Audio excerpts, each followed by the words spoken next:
when last we left, a little bit ago, the party had were able to revive Dinar from his semi-comatose and cocooned state within the strange viscous fluid, slaying an elder ooze entity residing inside an ancient maze hidden behind an illusionary wall. Coming back, they slowly but surely explored more of the temple, making their way down a slick, viscous-covered, angled passage, which caused minor damage but medium levels of hilarity, as certain players, more successfully than others, were able to manage their way down the slope. In the next room, they found 4 identical passages, leading off in a northern direction, and one side natural cavern leading south. While there were signs of some sort of aberration or evil or some weird sense off to the south, the party elected to continue north through the identical passages, finding that in all of them there were random sections of weakened floor that when stepped upon, crumbled beneath them, having them fall into the clutches of hungry black pudding oozes that awaited them with their acidy touch below. The sound of which also attracted the notice of a couple cultists wandering around. So a very, very quick battle ensued. The cultists were quickly overwhelmed. One was kept alive for questioning up to a point where violence went out once again, and the cultist was devicely slain. Once again, a little bit to the chagrin of Haruki, who believed that not only did the character potentially have more information on him, that there is a more honorable and more just way to deal with prisoners than simply killing them or using ulterior motives to get that information. A conversation that has come up before, which will no doubt come up again and lead to something. Eventually, the party was able to make their way across the 4 identical passages, slightly acid-scarred, but none worse to wear. Debated taking another short rest, but through Dinar's attitude, along with the backing up of his stalwart brother Baresh, they believed themselves close to their goal, and that resting or waiting any time longer would give Thamior time to either better prepare for their arrival or escape entirely. The scry that Rethanir was able to complete in the previous session, after right before Dinar was captured by the viscous cocoon, revealed Thamior to be working on some sort of doorway, for lack of a better term. The party pushed themselves into a simple rectangular room with an old fountain in the middle. Noticing that there was a weird discoloration of stone on the floor, they all, thinking it trapped, inspected it, rushed past it, found that it to be just an immobile piece of stone, and made their way in. It wasn't until the last person entered where Baresh, Dinar's brother, and who was watching the backs of everyone, quickly and devisively pressed his hand up against a hidden section of the wall, uttered the phrase while looking at Dinar, "For the cause." And you all watched as that discolored slab of stone slammed up, trapping you all. In that same instant, the fountain began to collapse in upon itself, rotating down to the floor, really revealing a stone stairway passageway leading down. Undoubtedly realizing that this is certainly a trap, and mentally wrestling with the fresh betrayal of Baresh, as it seems, Dinar quickly called home, using his sending stones, to see if his parents were okay. They seemed fine, if a bit confused. You all pushed down through the stairway into the darkness, eventually coming to a massive orange-lit cavern. Most of it lit by an intensely orange and hot light coming from the far end, which is now the size of it is now accurately represented on the top middle portion of the map. This roughly 35 to 40 stone dais with a matching threshold of like a vaguely curving rectangular structure on top of it, which Rethanir recognizes as the structure Thamior was working on during the scry. Those orange lacings of spider-like cracks seem to have completed and come to fruition as this giant baleful orange glow comes flushing out of it, random little specks and flecks of embers pushing their way out. Thamior greeted the party, his voice seemingly magically amplified over the massive cavern to easily be heard by all of you. Not really surprised or disturbed by your presence. Happy, if anything, to see Dndnar and see that he has brought more potential members of what he called his family. So happy that Dndnar was able to bring some from his past.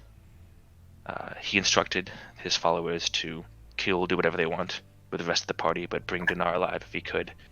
He has so many more of his Thamior's children he'd like him to meet. And as he said that, both himself and the two individuals flanking him, of which Dndnar heard one mentioned as Kirkad, the individual from his past, Dndnar recognized in the light the other one as a figure that Dndnar knows as the name of Andraste, but has not made that known to any of you guys. None of you guys know what that name is. Or I've heard that name, actually. Watched as Thamior flicked his hands, cast a powerful spell, which all of your heads immediately were racked with psychic pain, and all but Valen and Silvarin found that this headache piercing and pulsating and refusing to leave your system, as the rest of you were now under the effect of a synaptic static spell. So essentially, every attack roll or ability check you have to make you have to roll a negative d6 to it. Thamior then bade you all to have fun with one of his children, as him and his accompanying posse stepped into the orange light and disappeared. And in its place, a hulking insectoid monster of nightmarish proportions pushed its way out of there. Long, chitinous armor covered the bulky exterior of this creature, pushing forward on 8 arachnid legs, with an additional 2, much like praying mantises, set up at the front. A giant, probing, gaping mouth of sharp teeth and fleshy mandibles to the side screeched out into the darkness, echoing throughout. For those of you who wished to see or didn't get to see it, the link is still up. Oh my! No, that's hideous. As it gnashes and writhes its teeth, you can see some sort of wicked proboscis-like tongue whipping back and forth inside its mouth. As initiative took place, you're all rolled pretty bad. I'm not gonna lie. Ooh, what'd I roll? You rolled a 4, I believe. Hey! Silvarvin rolled a 5. Granted, the baddies didn't roll too great either, but most of them rolled better than most of you. As now we pick up at the beginning, the top of the initiative order, right after Thamior had walked in, this arachnid creature came screeching in, the portal still kind of filling the air with this weird orange light. And it's uncomfortably warm down here, despite the nature. As I put some slightly more... While you do that, question. Yes. The thing I messaged you about, like, does he still have a necklace that does that, or should I have death warded him and that made sense? Dndnar, your necklace is still active, right? It's been 7 days. Oh, yeah, I haven't used it since well before the dragon. Yeah, so... I think I've only procced it once. Could I have death warded somebody else? You would have had the foresight and the time to go down and do it if you wished to. I would have allowed that. I will death ward myself. Yeah. Yes, Team original. at the end of each of your turns, you can make another intelligence saving throw. But at the end of your turn, not before. Cool. Ah, crap. All right, let's get some music and get this going. Oh, I also will say, by the way, I just want to get this out now. This will, regardless of how this session concludes, this will be my last session for quite a while. No! Quick, everyone die. I take back my death ward. I have to. Wedding stuff is really vamping up quite a bit, and it's getting more and more difficult to. Oh no, Thamior came and threw himself into the pit? That's exactly how I'm so planning to end this. convenient. Hey guys, I'm just real sad all of a sudden. Blim is definitely going to take us back into Shadori when he can, but he is not ready yet. So definitely there's going to be a little bit of a break period between, as he is also a very busy adult human like the rest of us. So there'll be a little bit of a break period. Adulthood. I mean, I'm definitely John has definitely a a week off. He can do something. So I would just say maybe if any of you guys have interest in running one-shots, attempting D&D, or DMing, or want to do some other times, these next couple weeks are probably a pretty great time to test any of those skills out if you wish to do that. Welcome to the world of Ralphiedom. Oh shit! Oh no, I'm gonna be sick that day. Wow. I got the black lung You have pop. to fight pizza with pizza while Oh, wait, I'm that sounds in, like I'm a not one sick. I could get behind. And we're jumping back in. Top of this round is this weird arachnid monster's turn. Dad? Mom? It is going to spend its turn. Contemplating existence? Jumping into the pit. Yes. Malin, drop it. Wait, no, sail it. What? I don't remember which lid it is. All right. I It is adore the baby. going to crawl over to this side here, and you kind of see it as it crawls. It pushes and pulls its way across these like thin gossamer strands that weave their way across the pit here, seemingly unbidden, easily able to move through these web-like cords, and kind of settles into the darkness down there. He's very tough to see. Kind of hanging in between, off to the side. But that is going to be its turn there. Haruki, your turn. Oh, shit. It's already your boy's turn. Well, Boy. I'm gonna kick this shit off. I run straight into the middle of all of them. Yeah. Lair action. You die. I can. I'm going to run this way. As far away from Dinar as possible. 30 feet. So 30 feet. Run behind here, preferably out of sight of them. Okay, so these are holes in the ground. These aren't pillars. Oh, they're holes in the ground, not pillars. Well, Actually, no. I'm sorry. No, those are pillars. I'm sorry. I was looking at the wrong thing. No, Is you're that right. an ass or a hole in the ground? So these are pillars. Those are pillars. Yes. Yes. Okay, then I continue that in behind the pillar. Okay. As I reach behind the pillar, I'd like to pick up like some gravel and or a rock or something and lob it down over y'all. Okay. Make an athletics check. Who's there? Hey. it's your boy, There. Harukles. Must be my imagination. We're gonna see. Walks away. We're good. 16. 16. Okay. So you go and you grab some gravel and you chuck it over there, and you see it arc pretty accurately and kind of land over there. As it lands, the sound continues, but is much sharper and closer as you look over to the pillar and you see it is covered in these tiny arachnid fae-like creatures. They look like elves, but with 4 tiny spider-like arms. These weird, almost like half insectoid eyes that have all these like bisected like a fly's face. as two of them kind of reach out with their sharp dagger-like claws towards you.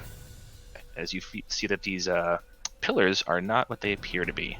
Oh, what? Pillars of Oh, serpents. wow. Pillars of spiders? Great Trivium song.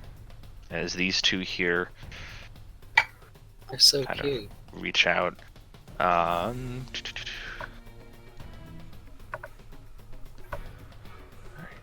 As you're actually going to suffer 3 attacks from them as they kind of reach out with their dagger-like claws. Oh shit! They normally can make 3 each, but because they're holding on, they can't make quite the same amount of attacks right now. Ah, All right, so one's a natural 20. that'll hit. So, and then there's going to be 19 That'll hit. and an 8. 8 misses. Okay. So the first one is the natural 20. Minimum damage for you, so that's good. It's only 4 points of piercing damage on the first hit. Uh-huh. And then 6 points of damage on the second. For a total of 8 points of piercing damage. As you look at these... You said 4, then 6, right? 10? 10 points of piercing damage, yes.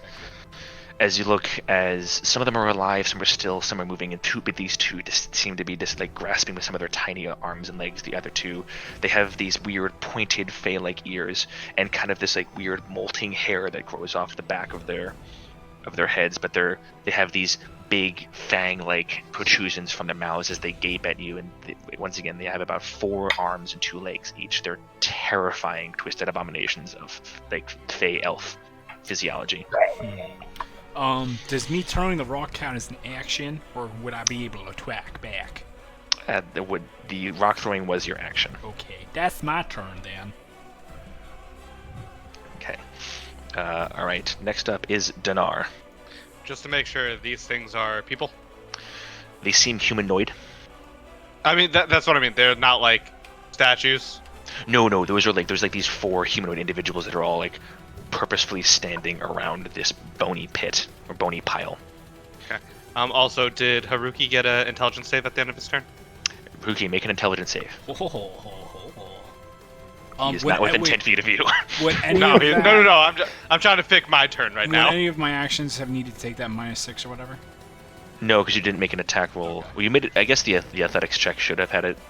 It would have been So- 10 at that point. That would have been enough still. Okay. So 10 intelligence check? Yeah, intelligence saving throw. Intelligence saving throw. 10 was the DC you had to beat, so that would have been fine. 17. 17. Let me check. Actually, That's gonna be a no. hold on. It's on the other page of creations. Warcraft.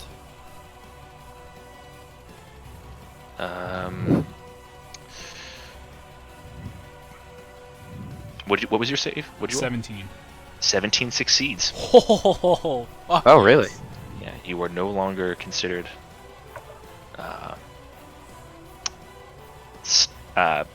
static to it. we did it, boys. All right, You are now dynamic. All right. All right, Dinar, make your turn. Okie dokie. I'm gonna go right up here.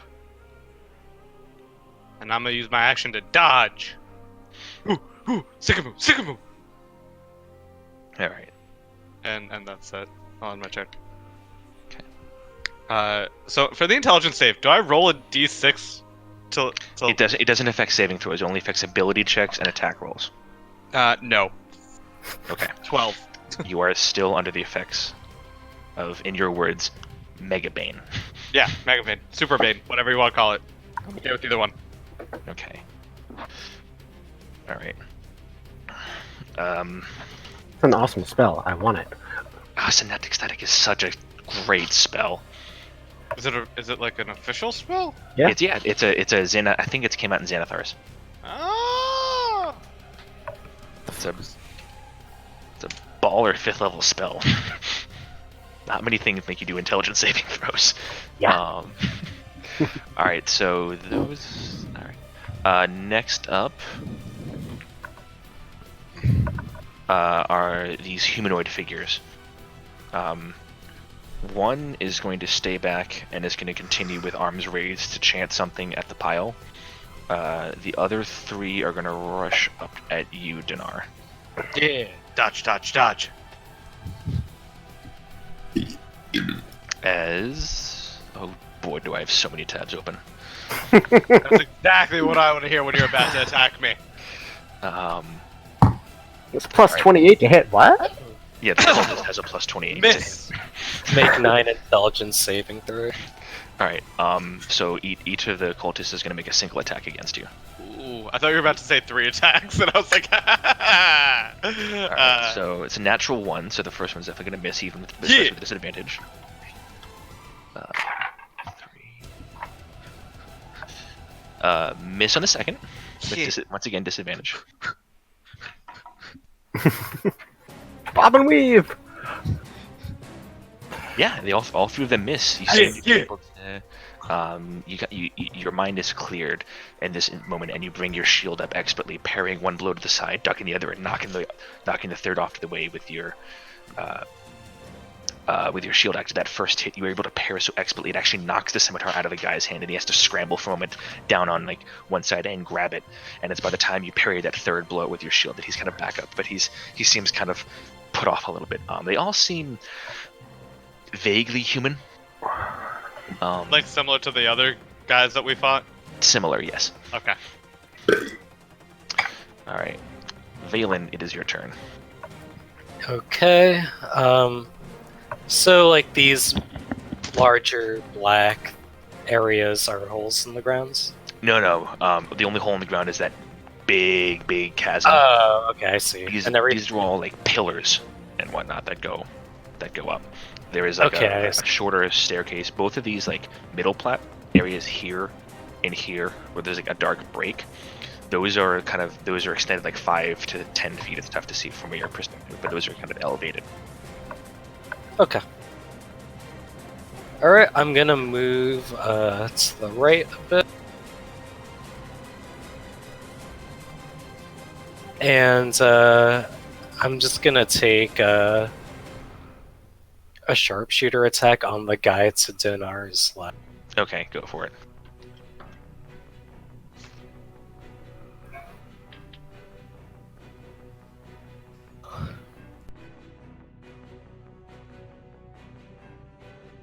It's a 20 to hit.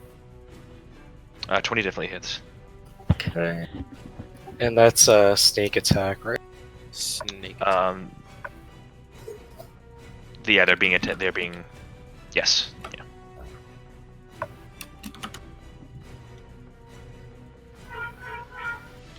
Yeah. That's 26 damage. 26 points of damage. Nice. You don't even you fire. The bolt goes in through one side of the neck and actually passes through and out to the other side. As the humanoid individual, without a sound or cough or death rattle, just it drops like a sack of potatoes.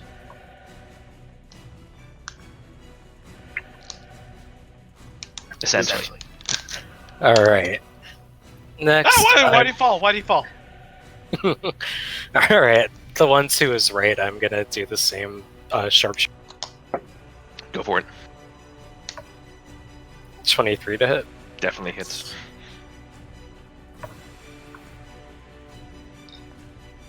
Boy. 21 damage. A practical mirror performance. The arrow doesn't go quite through this time. It gets lodged about halfway into the trachea, but it's another just instant, just Death. Wow. out. Alright. And then, alright. I'm gonna use my bonus action via crossbow expert to take another sharpshooter shot, and I'm gonna shoot one of the Cybermen looking dudes to Harugi's left. All right, go for it. They are gonna you ignore it anyway, so it doesn't matter. 16 to hit. Which one are you aiming at? The one that's like to Haruki's left, I guess. It hits. Yeah, roll damage. Jeez, 20 damage. 20 damage. So you fire, and it cuts two of the arms off of the creature and pins it to the stone pillar and kind of cracking through it. This creature screams out in this pain as this weird bright green blood starts spewing and gouting out of two of its former arm sockets, but still alive. Okay, and I'm gonna move to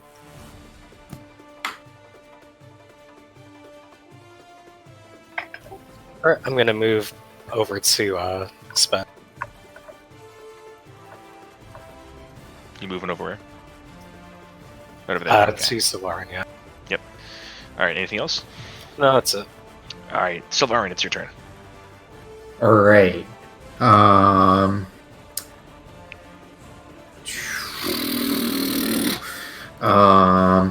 Can I move forward to about there? Mm-hmm. And then I am going to cast Erupting Earth Nice. right. Sorry, one sec. I'm just measuring this out. The right. Mhm. Yeah. Okay. Right there. Okay. There. It's a 20-foot cube. Yes. Double checking. Yeah, 20-foot cube. Okay. And every creature in that area has to make a dex saving throw, and it becomes difficult terrain. Okay. All right. So the guy right in front of Dinar rolled a 15. The guy still doing whatever over by the pile rolled a 9. Okay, they both fail. All right. So they take 3d12. Sorry, one sec. Actually, they take. Oh shit! It says the damage increases by 1. Okay, so it's 4d12. Nice. Okay. Okay. All right. Casting that at 4th level. Okay. I figured you were casting at 4th level because that's what you've done before, but in the future it's one of those things you specify. Yeah, I when should you cast say a spell. beforehand. Good point. But I know you've done that quite often at 4th level, so I kind of figured. Yeah.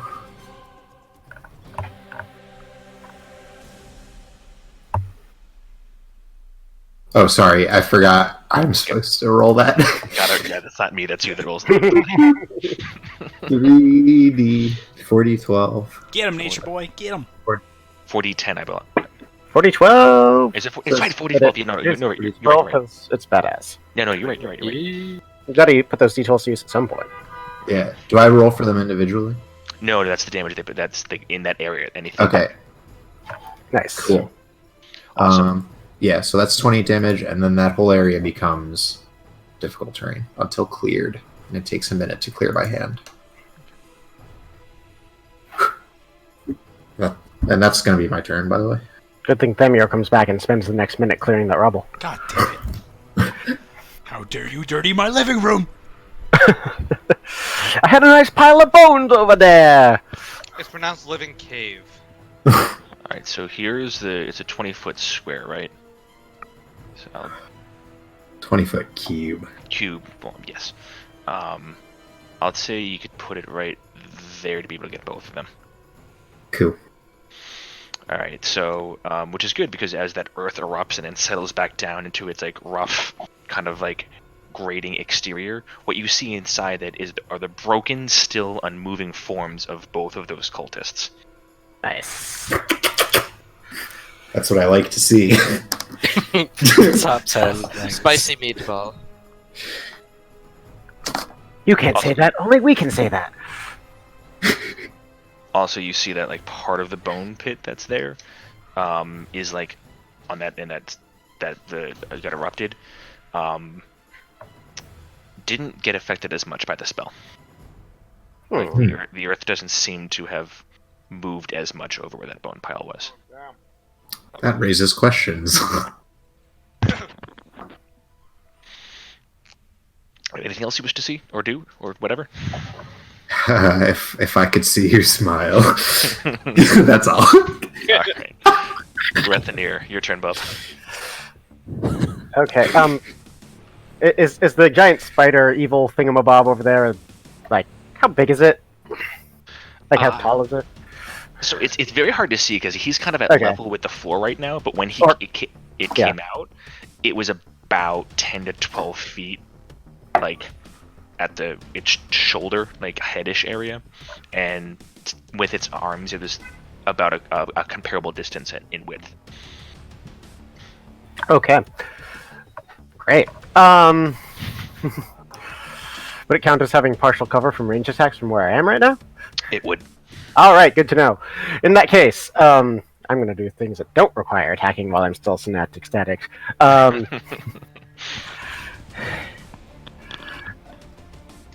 Can I, given what happened over here, can I just take a moment and like survey my immediate area for like any further surprise spider threats on the walls or anything else?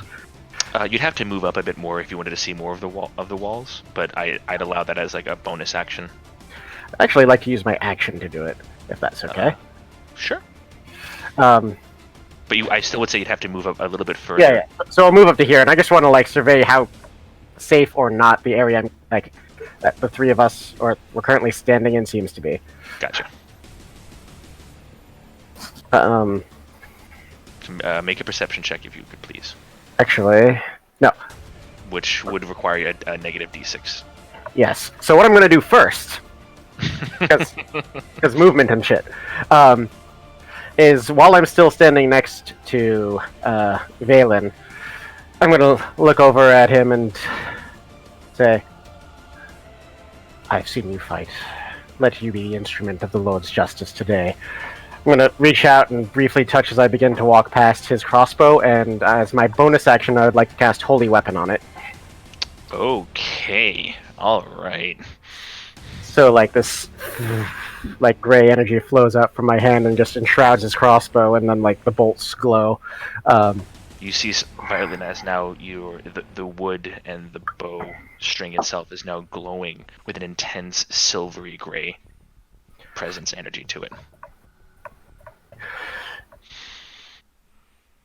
So long as I keep concentrating, that adds 2d8 radiant damage to all your attacks. So that's my bonus action. Yeah, and then as my action, I will move up to here, and then just survey, like, our immediate surroundings, see if there's any more threats waiting to jump out at us. Sure, go for it. Roll All right. a perception check, please. With a minus d6. With a minus d6. That's going to be a 10. 10. You notice on the pillar that Haruki was kind of standing around that there are various figures that are similar. Mhm. Some seem to be still, some seem to be like moving more and more. So you gather that maybe staying around that pillar is probably not a great idea. But that's really all you can ascertain. Alright, given that, then, I am going to use the rest of my movement to back up behind this wall. Alrighty. Knorr. And can I roll that intelligence save? Oh, yes, I'm so sorry. Yes.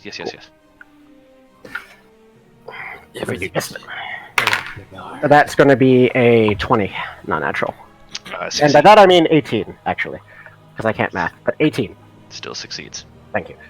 Yeah. Huh? Alrighty.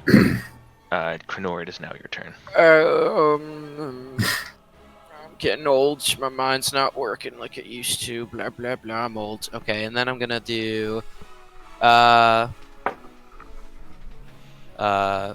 Pillars of Serpents is blasting, I'm gonna do whatchamacallit? Bacon of Hope. Alrighty. So I'm now concentrating on that bacon. And as a bonus action, Do it. I will do nothing. Oh, he. All right. So who is affected by Beacon of Hope? All the boys, because I'm in range of all of them. Nice. Yes. What does that do? Any healing you take is maximized. Any healing you So You take. don't have to roll for it. Yeah. So like, Oh, fuck, that's awesome. So like, if you take like a potion that's like 2d4 plus 4, you automatically heal 12. That is fucking awesome. Does that only exist within a certain range? As long as he's Nope. concentrating on the spell. Yep. So until Krenor's concentration is broken, you get that. And you also have advantage on wisdom saving throws and death saving throws. Again, until Krenor's concentration is broken. As he Toy! stresses until Sorry. Connor's concentration is broken. Does he even have Forecaster? I mean, seriously. Why'd you have to go and make things so Beacon of Hope is a dope spell, by the way. For anybody out there that thinks that third level spells at higher levels can't do anything, Beacon of Hope is fucking amazing.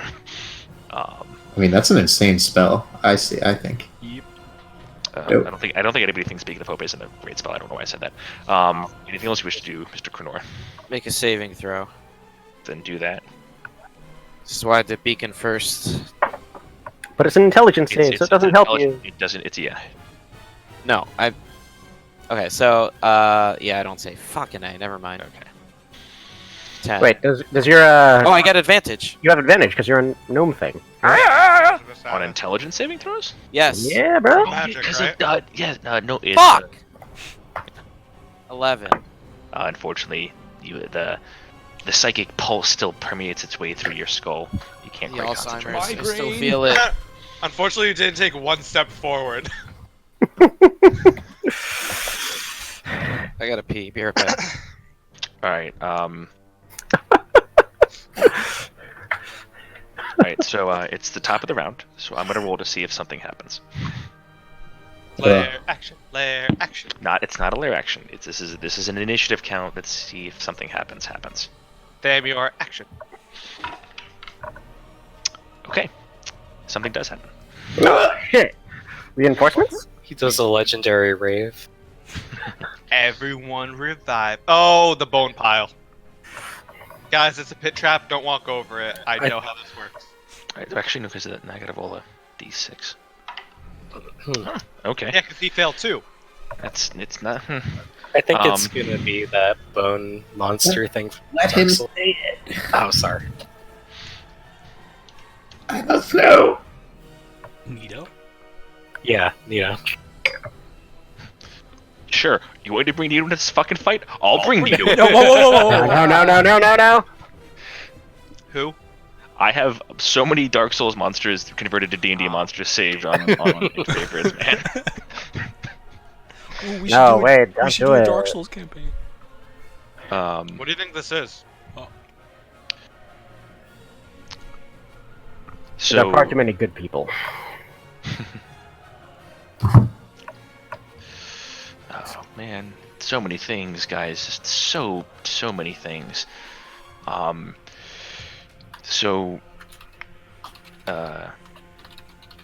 You all watch as the pile itself begins to fuse, the bones begin to spin and clack and grind and burn, not really burn, but push their way into each other, becoming this terrifying, dense mass of burning red eye, bone, hatred, and malevolence, as standing now roughly 15 to 20 feet tall, a huge, giant, skeletal figure.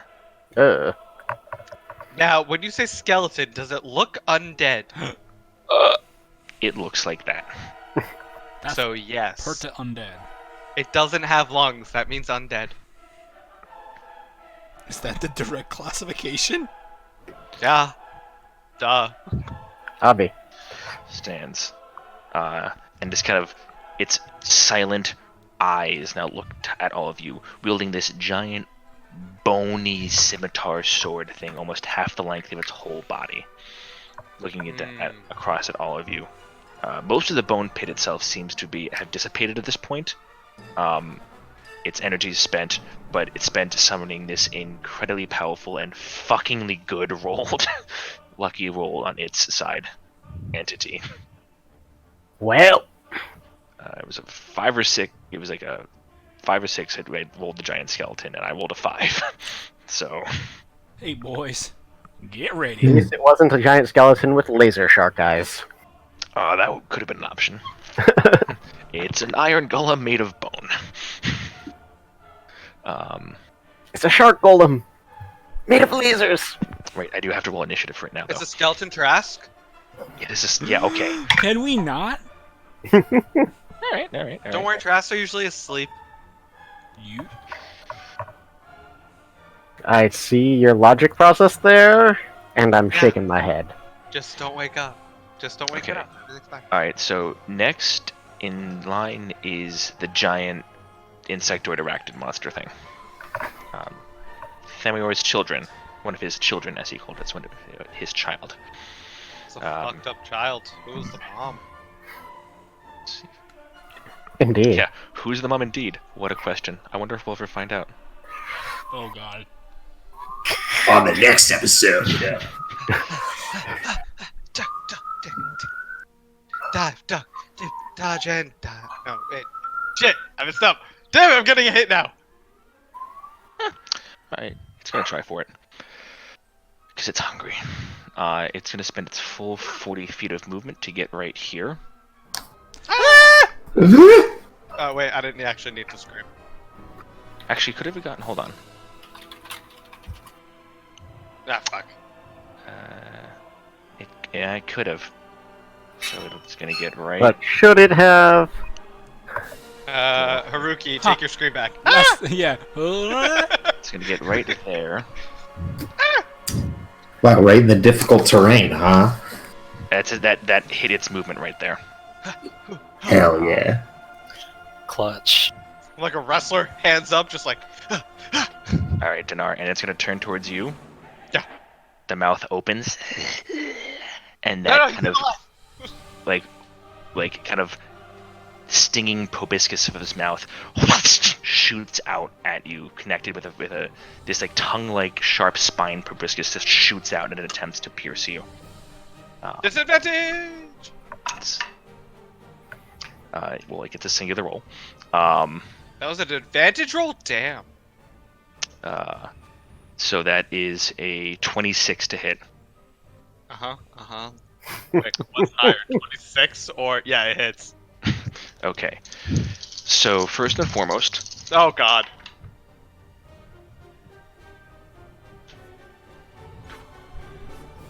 you suffer 18 points of piercing damage. Minus 18. Ow! In addition, you took your headphones off at the wrong time. In addition, you suffer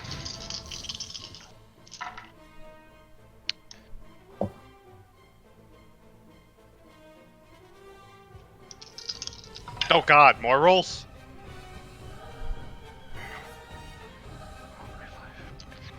you suffer 26 points of necrotic damage. And I'm out. That brings you to 0. Yeah. Oh wait, no, to 1. Okay. My necklace procs. So you all watch as this creature strikes out, hits Dinar, and with a vicious sucks the life force out of him. As Dinar falls dead to the ground. The necklace does not proc. And immediately upon hitting the ground, there is this embery flash. Dinar, your eyes snap open. You stand up, looking down at the burning ember around your neck. You are alive at 1 hit point, but your maximum health has been reduced by 26. Or however much that hit you for. That was 26. 26.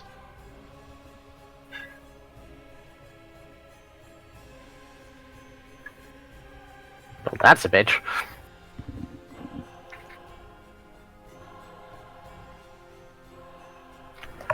Okay. Haruki, it's your turn. Hey.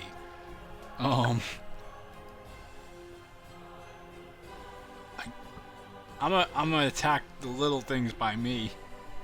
Thanks. Sure, go for it. Yeah. Just gonna stay over here where it's safe. Again. Thanks. 18 to hit on the first one. Definitely hits. We'll make that against the injured one. Okay, in the future you have to specify before. Oh, okay. And then... Sorry, that came off more harsh than it should have. That Nope, shouldn't no have been problem. Then 23 on the second one. that. Is that against the same target or the right hand one? The different target. You One got it. against Alright, the injured, one against the normal. you got it. Roll damage on the first. The first is... D10 plus, what, 5?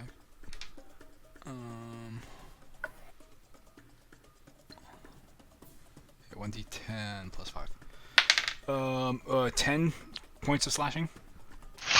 You diagonally just cleave it in two. Greenish blood splatters across your sword and across the stone as you hack the creature dead. And the second one is... 7 points of slashing. Alrighty.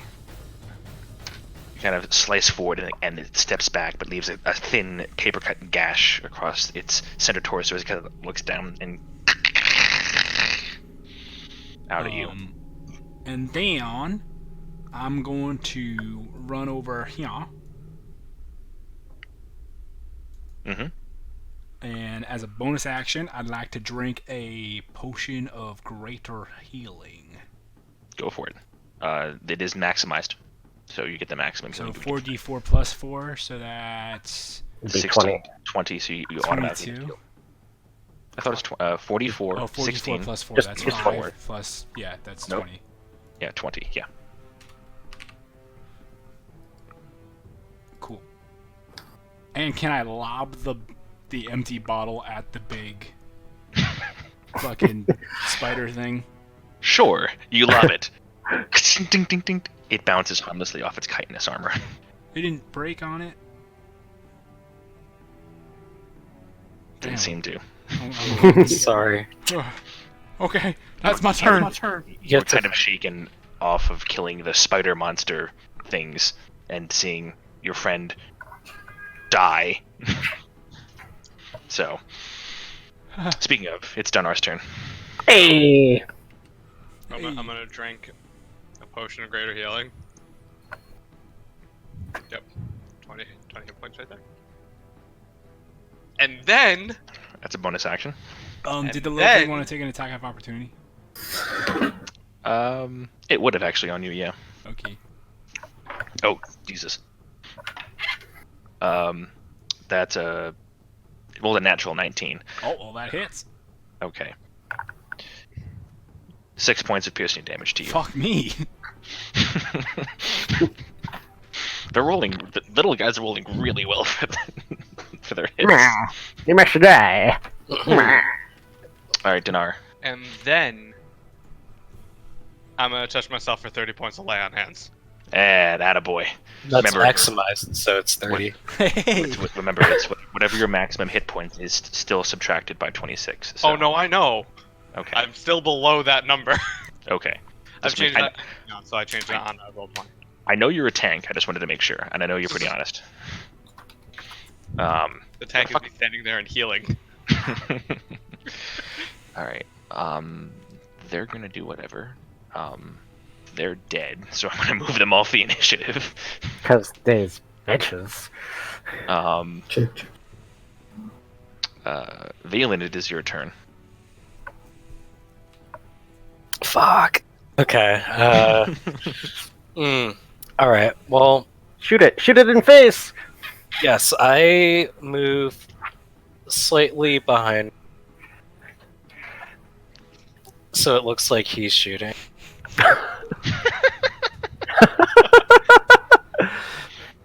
And I'm gonna take a sharpshooter shot at the spider. Okay, go for it. Is it actually a spider or is it? It's that it. Remember the thing that I sent, the picture that I sent out before. Oh yeah, that's right. I'll repost the just for everybody's benefit. I'll repost the link. A horrifying, aberrant, and/or fiendish spider monster thing. Abomination that must be destroyed. Just for everybody's benefit. There it is one more time. Oh wow, thanks. It I still really hasn't- appreciate it. It's still nightmarish. That was 18. 18 does hit. Nice.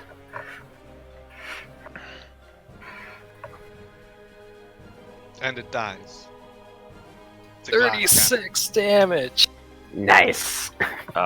Why would you get sneak attack on it? I didn't do sneak attack. Oh, you did it. That's right, you did. Oh didn't my sharpshooter. god! Without sneak attack? Why give him holy weapon, bro? And cause fucking sharpshooter, man. Jeez Louise. 36 points. And this is, guys, rogues are rogues. I gotta play a rogue. So That's you fine. watch as it kind of like finds a point in between sections of its armor and kind of stabs in. What type of damage was it? 2d8 of it is radiant damage. Okay. The piercing is, remind me, is your crossbow magical? It is now, Yes. bitch. Yeah. Well, yeah, right. It wouldn't matter because from the spell and from you have a magical crossbow, right? Yeah. Okay. Okay. Cool. So it does full damage. Okay. It's another sharpshooter. Oh, that's Oh, a shit. that one. Full damage. I'm just joking. I'm completely joking. You've done that turn before. around. There's a gaping hole in your chest of holy radiant damage. No, Haruki, it Wow. would have been against Dinar. I'm right in the middle of the shot. It would have reflected off your armor and then into my throat. Quinora's jacket just catches fire for some reason. Right. It's okay, he doesn't hear it. Alright. One more sharpshooter. Bonus action. Yes. Alrighty. 20 to hit. There it is. 20 hits. 26 damage. With 2 1s rolled too. Wow. The sharpshooter's a big thing there. That's, Oh wait, wisdom save. Right? it's 62 points of damage done in a single turn with a natural 1 thrown in there. Jesus. This guy. I'm Yes, gonna Dinar, you would have had the ability to roll a 1. I'm gonna take a step back and 17 succeeds. remind myself to find a new job. Alrighty. Anything else we should do in your turn? I give him an approving nod. Hi. And that's it. Okay. It is now the gigantic skeleton's turn.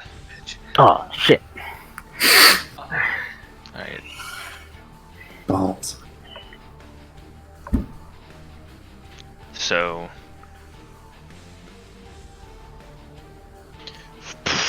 Alright, so it has 30 feet, but it has half movement through this terrain here. It's enough to get up in my face.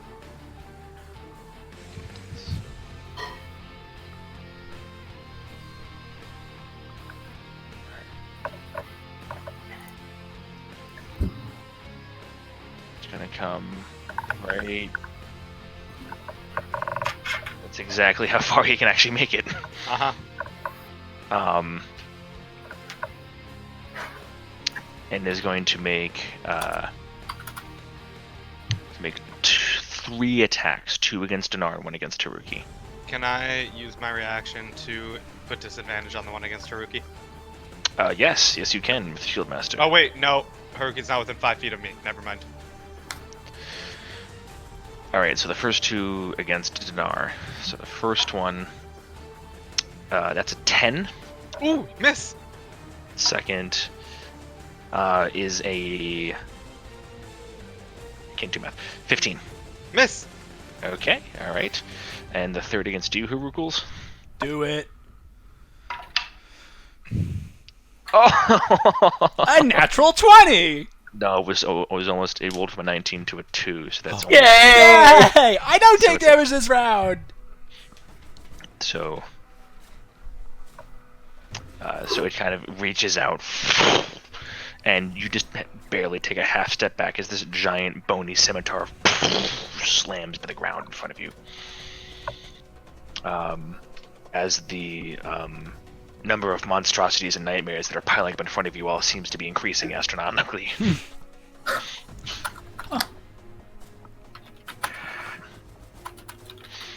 Next up is Sylvarin.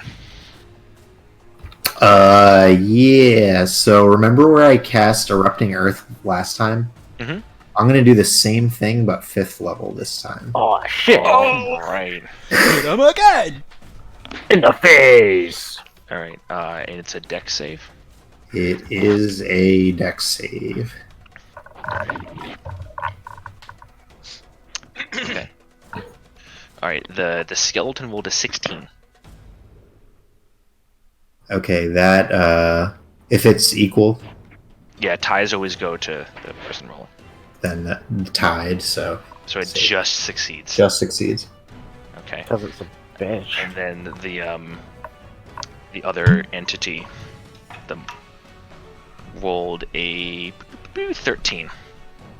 Okay, So so it fails. it fails.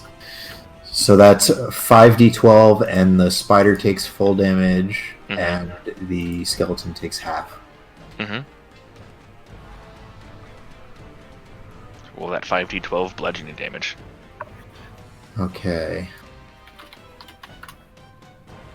Scooby Doo, 41. Nice. Wow. Oh, actually, I'm sorry. The spider thing actually has magical resistance, so it has advantage. So it's gonna roll one more time. Because it's a Go. bitch. Shona. It rolled a 16, Mother F! Okay, then they take Also 20 the- damage. so it takes 20 damage. And it becomes difficulter terrain. The spider entity, after the earth finally rumbles back, it is looking rough. Nice. The sections of its armor seem to be kind of pushed and poked in. There's this weird, horrifying purplish green blood pouring out of various broken sections of armor. The giant skeleton, strangely enough, completely unaffected. Took no damage. Huh. Almost seemed to with unnatural ease was able to ride out the wave of the earth moving back and forth, and stands back there unaffected by the spell. Well, that's inconvenient. Mother F. And that's all I'm doing for now. I'm gonna finish my turn. Alrighty. Rethanir, it is your turn. Alrighty, ladies and folk. Would you describe those two creatures as being within 5 feet of each other? They are within 5 feet of each other. Hooray! Alright, so here's what's gonna get thrown down. I'm gonna step out to here, using 15 feet of my movement, and using my Reaper feature, I'm gonna chuck a chill touch at both of them. Alrighty. Flick the hammer out, and 2 spectral hands shoot out. It's 2 separate attacks, though, so against Giant Skeleton Mabobber, that's going to be a 22 to hit. 22 hits. And it takes 5 necrotic damage, ignoring resistance but not immunity. Alrighty. And if it's undead, it has disadvantage on attack rolls against me until my next turn. Alrighty. And then against Spider Mabobber, that's going to be a 21. 21 hits. Get him! And that one's going to take 11 necrotic damage, again ignoring resistance. Alrighty. Stinker. How do you want to do this? I want the hand that shoots out towards it to just form a fist and just drive through the giant weeping hole in its armor and just punch out the other side. Alrighty, so you all watch as 2 skeletal bluish hands shoot out from Rethanir's hammer. One strikes into the giant skeletal creature, kind of knocks its chin to the side before turning back. However, the one that shoots towards the spider-like entity punches in through a connection in its thorax between where one of its leg segments meets the body, punches into it, and there's this like convulsing shudder as the creature just kind of, and there's this awful sound as from the backhand side where the abdomen is. This giant ghastly hole erupts as the fist pushes its way through and explodes from behind, showering the back area almost like a gunshot wound. The exit wound is much bigger than the entry wound, splatters visceral gore across the back end side as the terrifying life-sucking entity falls to the ground. Yay! Swag. Swag indeed, sir. Swag indeed. And then as my bonus action, we're gonna summon Say They Make Sights at that second level. Where are we summoning it? We're summoning it right next to big, awful skeleton golem thing. Ooh, actually, can the fist that like punches through the spider like become Sadie? Sure. Okay.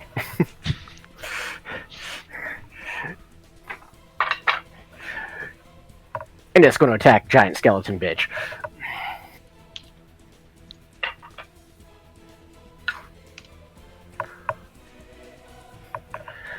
Go for it. That's a hot natural 2, so that's going to be a 10 to hit. 10 misses. Sad faces are sad. Alright. Well, Savvy, you had your moment. And then I'm going to use the rest of my movement to step back to the side. And that's my turn. Alright, did you succeed the saving throw against an static game? Last time I did, yeah. Okay. Krenor, your turn.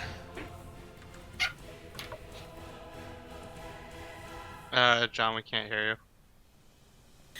Let the rain fall John has down. jumped into Discord. John. Yeah. Oh, I probably did that because I'm annoying as fuck. Okay.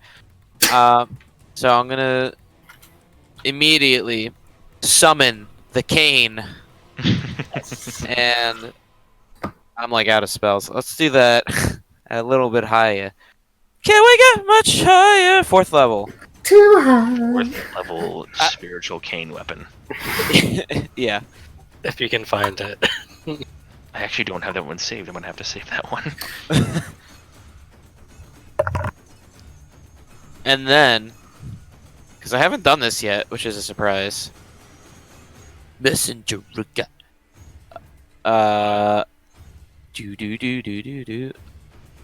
Did you find the cane yet? I did. It's right below the scythe. God, that thing is, dude. Okay, it's so small. You asked for a cane, dude. Make it purple like a pimp cane. All right. Anyway, Okay. I grab my necklace and I say, "By Palor be purged," and then I cast. Are you not Where is attacking with the spiritual weapon? Oh yeah, I could do that on the same turn. I always forget that. Does my spiritual weapon get affected by the D6? The synaptic? Yes. It does? Okay. Alright, I miss. What'd you roll? I don't even need to roll the 6. I rolled a total of 9. That misses, yeah. Alright. And then... fucking A. It's not destroy undead. It's turn undead. Okay. Right? If they're low enough challenge rating, it destroys them, but... It's 14. Save. Okay. So you grab your holy symbol, you reach out your hand, and as you shout this phrase out, the creature turns its face towards you. The energy washes over it. It is completely unaffected. Shit! Alright. I'll make a save then. Okay, go for it. That's important information to know, though. Yay! Also, I didn't realize he's also resistant to magic effects. Good to know in the future. Oh, I have advantage, thank the Lord. Thank Palor. Because it's a construct and not undead. God, fuck me! I'm so bad today. 13. I mean, it could easily have been undead, so now we know. It still feels. You don't know, Ethanier, if it's a You're right. construct or undead. Because I didn't see that. You were still static. Alright, I'm gonna move... right there. Okay. Alright, so that brings us back up to the top of the round. Alright, I'm gonna roll again to see if something happens. If it makes another goddamn bone golem. Okay.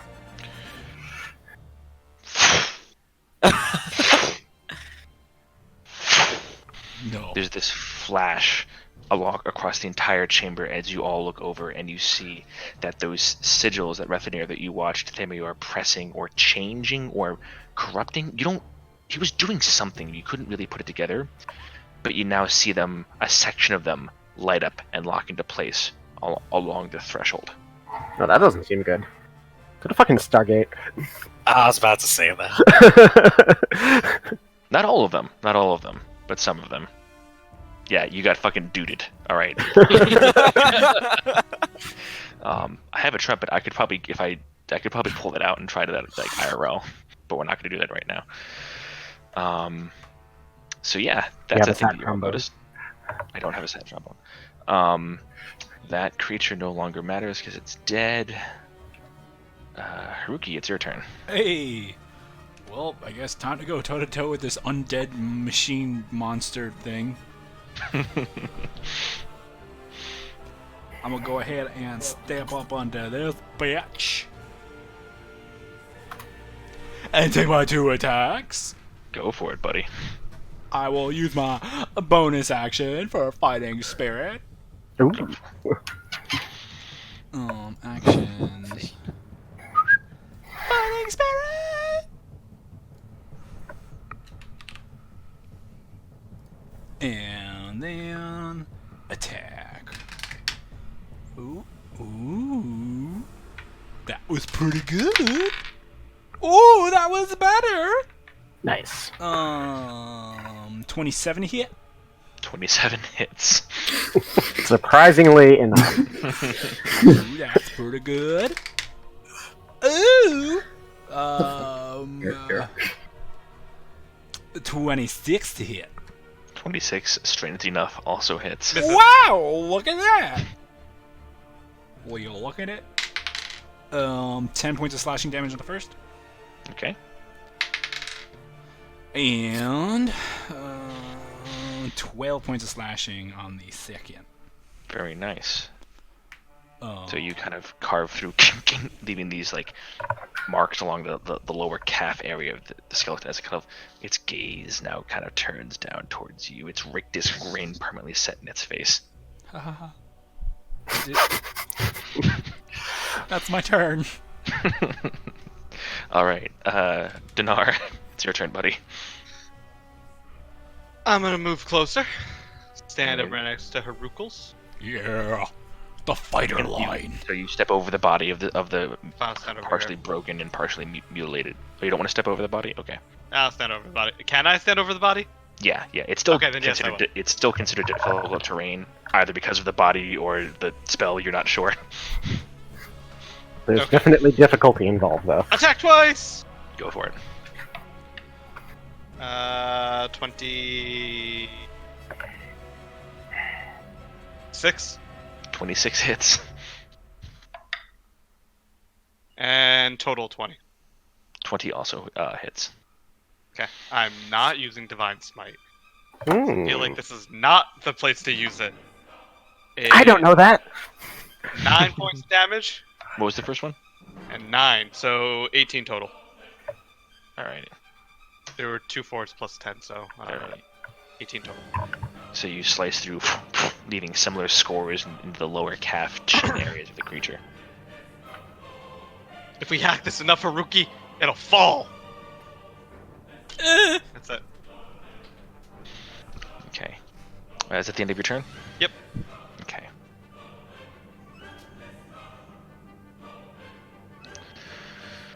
Okay. Alrighty.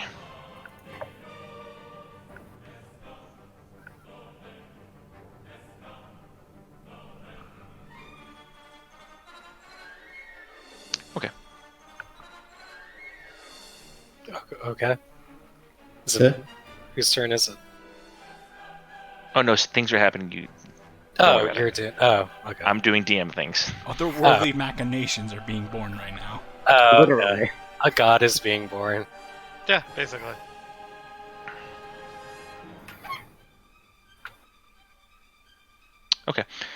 Boop boop. Valen, your turn, bub. Alright. Just gonna pop out.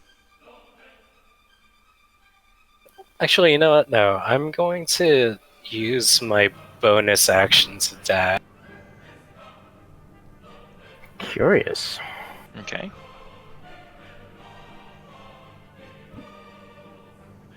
Okay, I'm gonna go 60 feet to buy this chasm. Okay. So you have to spend the movement to like go around and come back. You can't just do that straight line, right? Yeah, I'm trying to figure out the math. So it would take you 20 feet to get to here. I'd say 15 feet to get to there. Or 35 feet that way. We can't see your measurements right now if you're trying to show us. I can see his. Never Oh. mind. So that's Weird. 20 to there. That's 50 right there. Oh. So I'd say you could get there, yeah.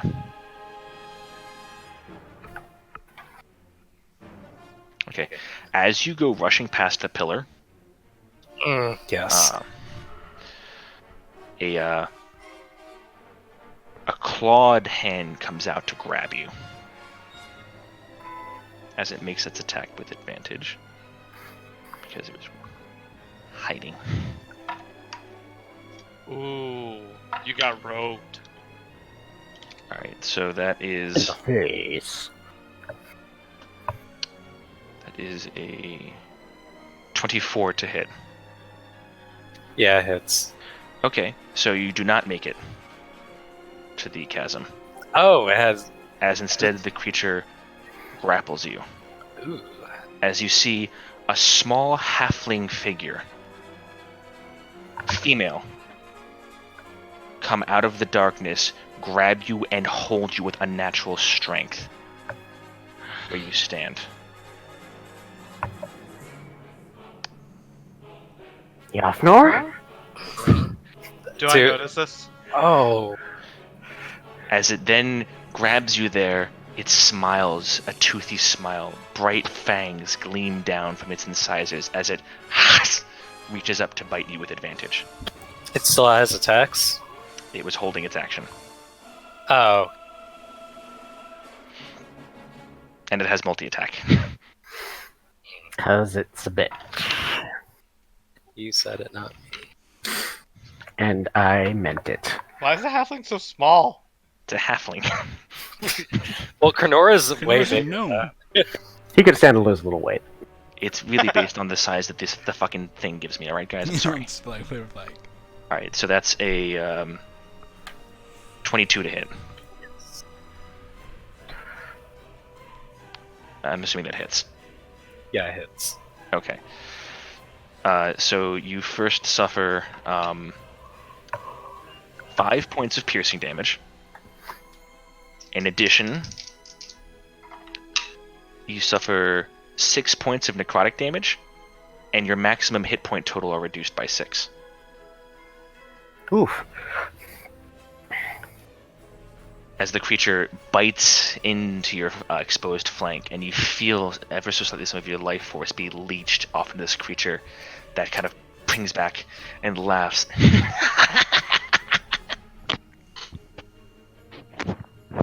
And you are still there, grappled.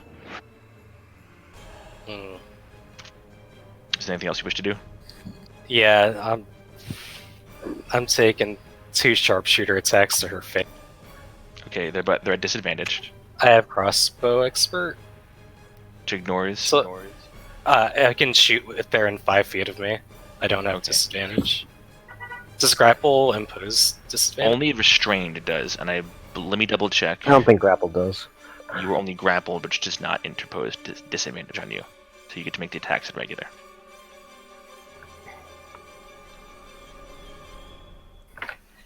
First one's a 10. 10 misses. Second one's a 20. 20 hits. It's 24 damage. 4 damage, alrighty. So you kind of like point blank poof, poof, kind of ducks to the side on one. The second one, like you kind of anticipate the dodge. It kind of slams into the shoulder of the other creature. It's kind of, that was nice. Wasn't trying to be, bitch. Yikes! You told her.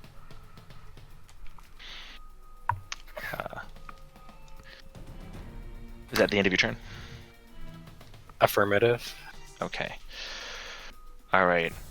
The giant skeleton is going to focus its attacks on the two creatures that have been gnawing at its heels. As it's going to go this time instead for 2 on Haruki and 1 on Dinar.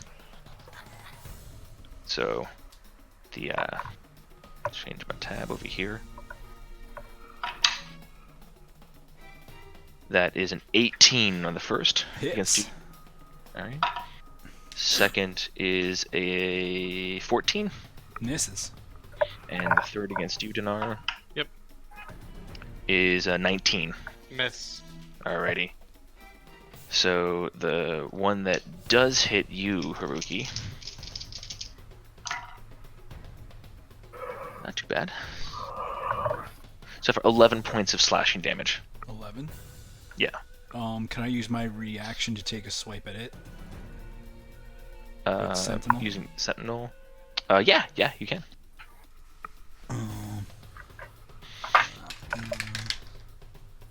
24 to hit. 24 hits. Ooh, 15 points of slashing. 15 points of slashing, very nice. You carve into this creature as it pulls back. You kind of cut across the bony hand that's holding it, and it kind of shrinks for a second. It actually reacted to your attack. It showed some damage.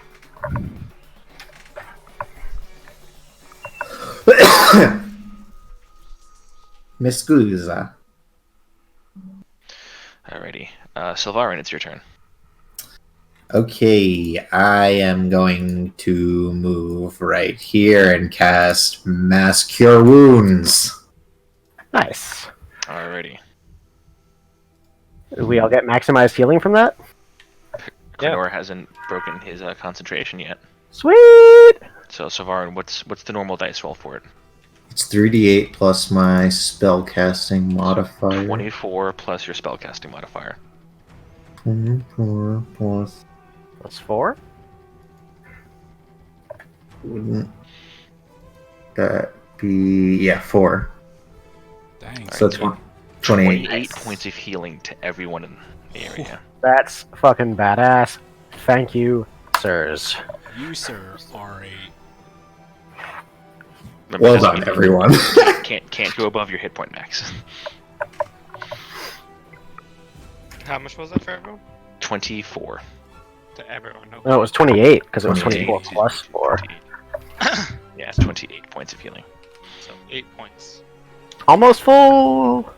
Yeah. That's a Um, game changer, guys. Really is. Jesus. And then, can I use my bonus action to cast Guidance on Krenor? Do you have to touch him, or did you just? What's the? I'm right next to him, right? I'm right in front of him. No. Oh, Knorr's right behind you. Yeah. Yeah. You can do that if you want. Alright, Bay, I'm gonna touch you and I'm guiding you. And that's life. That's my turn. Nice. All right. Wake me up inside. Rescue, it's your turn. Alrighty. I have healed in the past. Like, first level healing words. Yeah, when I died. I did do 1 mass cure wounds at some point. Anyway, I'm a step back out of cover. And seeing the entertainingly evolving situation before me, I'm going to use my bonus action to have Scything side swing at this thing. Go for it. That's going to be a 21 to hit 21 hits. for all of a minimum 5 force damage. 5 force damage already. And we said I couldn't use Channel Divinity on Scythe, right? We decided that was a bit. Alright, well, in that case, as my action, since I'm still too far away from this thing to smack it, and smacking it seemed to not work so well, I'm just going to go ahead and launch another Chill Touch at it. Go for it. That's going to be a 22 to hit. 22 hits. You guys are rolling great. I know.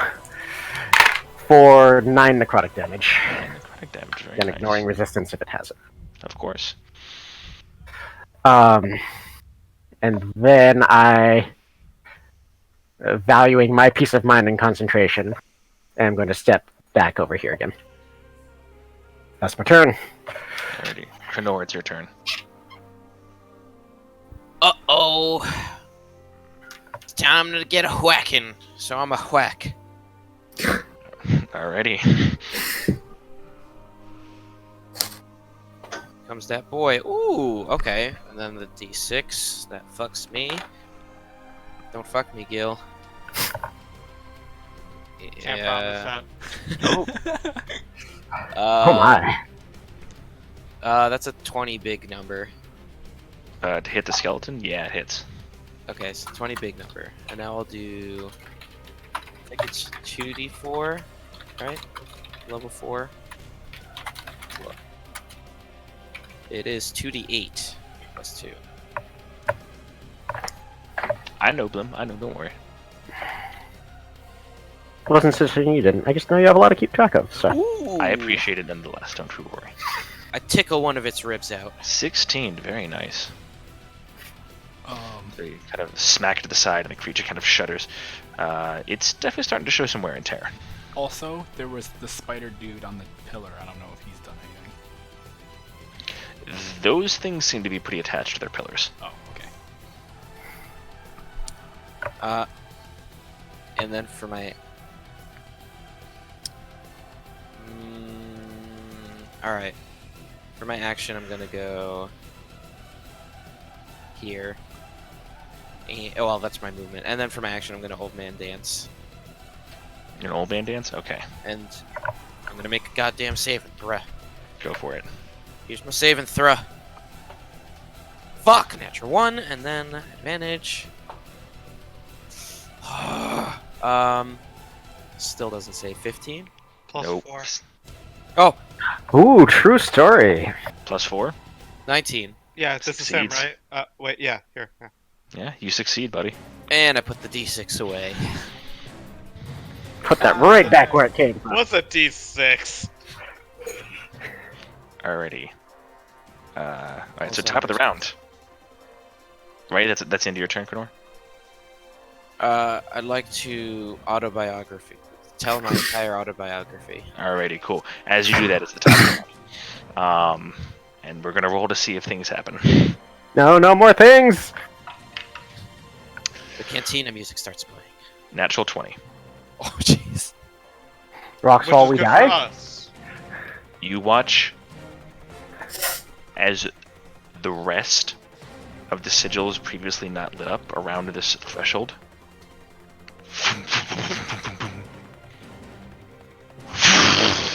a shake shudders throughout the entire cavern.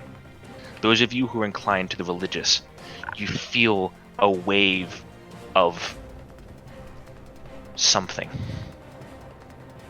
Not wrong, not right, but like a veil was stretched thinner Oh god. Oh no. as the portal is now successfully and permanently opened. I don't get it. Counterspell.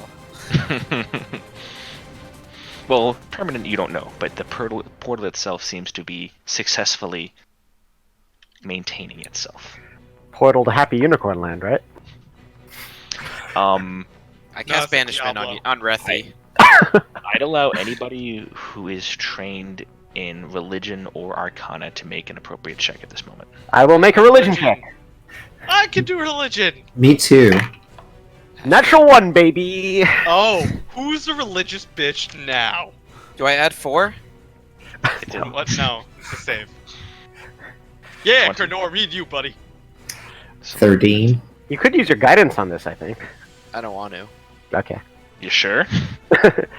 Do it. Do it. Why would you say it like that? Take my guidance, old man. But there's things Hear that, it. be guided on that aren't just checks like Just this? do it. Guidance All only right. works on checks. It's It also- alright. It also would have faded at this point because it was the end of your turn. It only lasted for 6 seconds.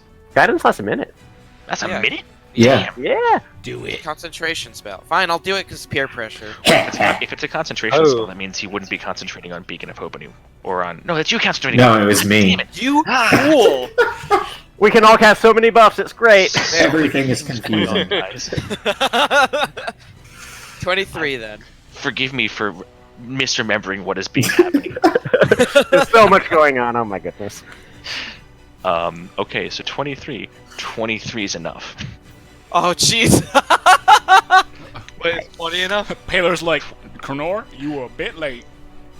So as this wave washes over you, Krenor, you feel a pit in your stomach as you think, no, this can't happen. This cannot happen. It has been ordained. You cannot make portals to this place. And as you think that, there is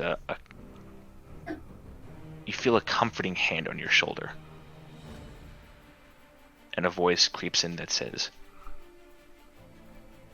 "The fire that burns beyond that veil is far more pure than it can exist in any of the bleakest and most evil sections of this universe. Look to the elements for your answer for what lies beyond." And the hand comes off your shoulder and you are brought back to the present.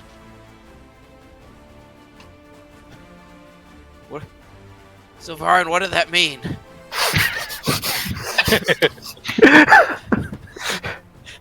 Alright, Haruki, it's your turn. Oh. Well, I have no fucking clue what just happened, but the lights turned on, so I'm gonna keep tacking into the big old skelly. Go for it.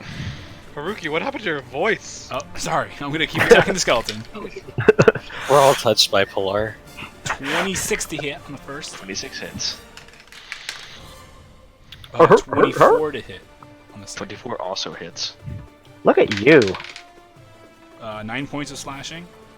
Alright. And then 13 points of slashing. 13. Oof!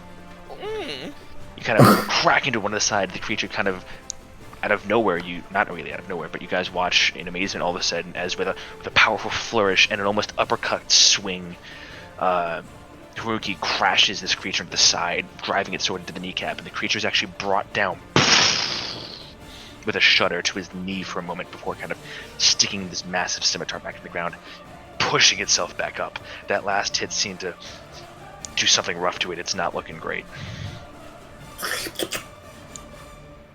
Anything else you wish to do on your turn? Nah, that's it. Dinar, it's your turn. Do I notice the halfling? I would allow you a perception check as a free action, given the circumstances. 6. You heard a voice. It was weirdly familiar, but you can't place it. If I don't notice the halfling, I'm just gonna attack the big thing again. Okay, go for it. Attack! I just like weirdly familiar voices that we can't quite place. Been there, done 16 that. on the first. 16 misses. What? 16 misses. 26. 26 hits. D8. 50. Yeah. No, wait. 12. 12 points of magical slashing. 12 points of magical slashing. Alright. How do you want to do this? Yeah. As it starts to get up again, I just want to slash at the other leg and just like knock it down without any legs. So it starts to push itself up.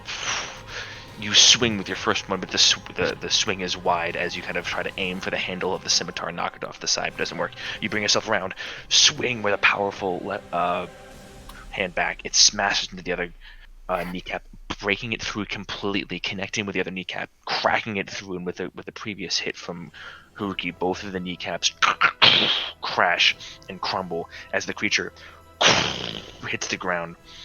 The head turns towards you as the unscimitarred hand reaches out, and as it reaches for your face, and very Harry Potter Sorcerer of the Stone like kind of way, like it begins to crumble and crack and fall apart as it reaches for you and stumbles forward, collapsing and powderizing into this giant amalgamation of powdered and destroyed bone in front of all of you. Dinar, Naruki, you all kind of covered in this quick wash of dust and bone particulate as the creature disintegrates into Roll an dust. asthma saving throw. Don't worry, I'm immune to the diseases. It's just like lick on my tongue. Alright, Dinar, anything else we should do? And I still don't notice the halfling, so I think the fight's over at this point. I'm good. Okay. Phase 2 begin. Alright. I just like put my hands on my knees and just take like a breath. Anixia takes a deep breath. Nor, I would like you to make a perception check, please. As you command, my liege. That would be a 14. Too bad you used your Okay. guidance already. You do not notice an entity rushing up and appearing out of the dim darkness to your right-hand side. Huh. As a half-orc humanoid individual Son of a bitch. comes barreling out of the darkness, hands outstretched towards you, as its first. Yeah. So. So it's gonna reach out with you for a 21. Yeah. All right. You take no damage, but as its clawed, long, fingernailed hands reach out to grab you in this tightening embrace, you cannot move, and you are considered grappled as it pulls it into you, and its mouth opens up. Its rancid, awful breath washes over your face as you see these two long fangs curve down from the top as it reaches forward to bite you. I old man dance, so it has disadvantage. What does that mean? But it's him taking the dodge action when he says that. You didn't say that at the end of your last turn. You said Yes, you said you wrote your autobiography is what you said. I did say I did, Oh boy. I thought he old man danced before the autobiography. I did old You man know what? dance. You know what the best part is? We can check the video. I mean, not right now. All right. When it compiles, we'll come back. All right. I'm gonna believe you. I didn't hear it, but I believe you. So, the first roll, he had an advantage on it because you didn't notice him. So the first roll was a 15. That didn't work. So it doesn't hit. No. Okay. Well, in that case, so he's still going to come in for the bite, but the bite doesn't have advantage. And I don't remember what I rolled because of all this, so I'm going to roll just one more time. Does it have a disadvantage though because of the dance? It does have disadvantage.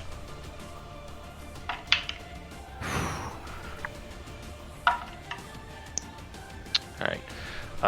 That is a 9 to hit? No. Okay. Okay. Alright. Alright. So this creature rushes out of the darkness towards you, but you apparently are dancing just too effectively for it to be able to grab a hold onto you. I dab right at it. Alright. Valen, you are still considered grappled. So It takes an action to attempt an escape, right? it does. On your turn. Oh, it's her turn, right? Right, it's her turn, not your turn. Oh. So it's going to make its first bite attack against you with advantage because you're grappled. Mm. That's a natural 20. Oh no! So first, you suffer 9 points of piercing damage. How much? 9? 9 points of piercing damage. 1 second, I can help you. Yeah. Okay. You know, oh, sorry. Sorry. Hold on. We really need to get items that give us resistance to necrotic damage. Yeah, let's just do that. Can't we just do that? Also, I totally know who these people are, by the way. Yeah. We They're don't. all your old, Good. I all thought your old friendos. we thought you I were mean- dumb. I mean, Dinar doesn't know that they're there. But if he did, He wouldn't have attacked the big skeleton thing, that's for sure. Isn't this fun? We get to watch you Alright, fall into So this you suffered trap. 9 points of piercing damage. Then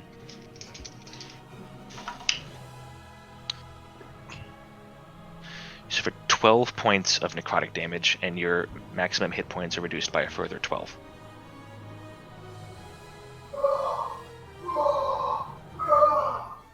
The What? fuck? Is it Spencer? He's cawing in the distance. That's Paul. It's then, as it's holding you there with its one hand, that one claw is going to dig into you even deeper.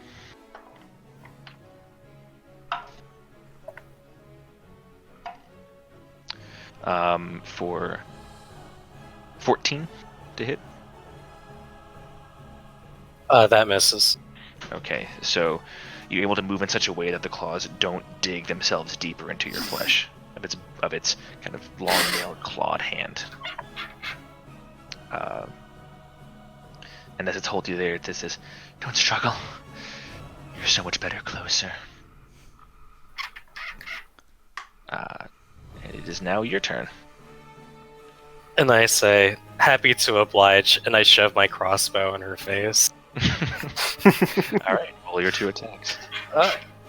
I'm gonna take 3 Actually, sharpshooters. also at you did notice, by the way, before your turn, at the start of its turn, the wound that you left had begun to close up somewhat and reconstitute and heal itself. Does radiant damage affect that at all? It does not.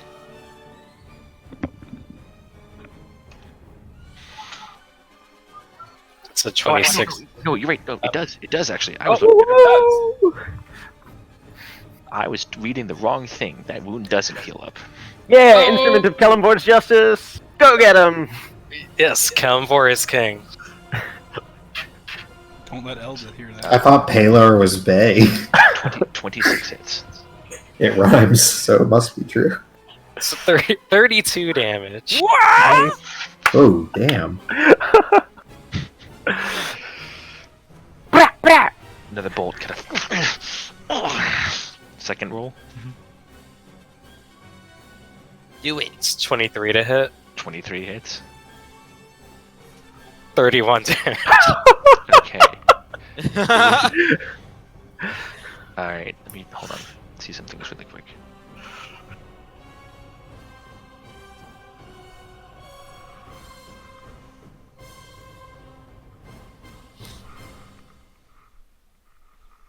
Okay, with that, you watch as with the second one kind of into the heart area, the chest area, as the cruel smile on her lips, this kind of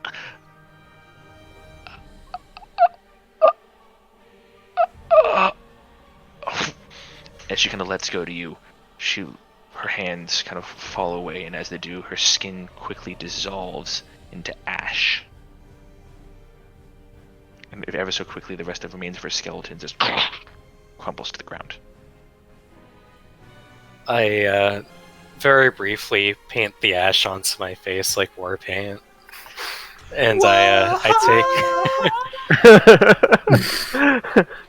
And have I noticed the guy by Krenor? What's your passive perception? 21. You would have noticed him come up. Yeah, he didn't roll high enough to beat that. I turn around and I'm just laughing. I don't know. Okay. Sharpshooter attack. Bonus action to hit attack. 13 to hit. 13 misses. So as you're laughing, just kind of some of the ash that you smeared upon your face gets in your eye a little bit and causes you to and as it does, you fire just slightly too high. Alright, That guy's dead. Sylvarin, it's your turn. Oh, right. So which guy isn't dead now? This one? Correct. Okay. Okay, alright. Yeah. Okay, then I am going to break out the old thorn whip.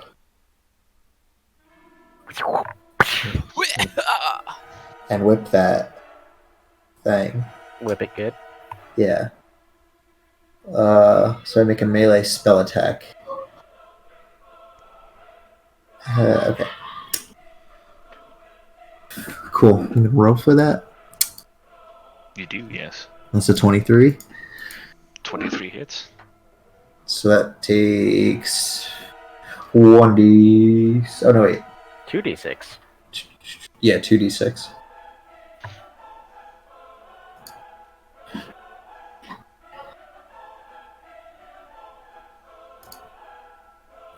Booyah! It's a 5. 5 points of what type of damage? I think it's piercing. damage. Piercing.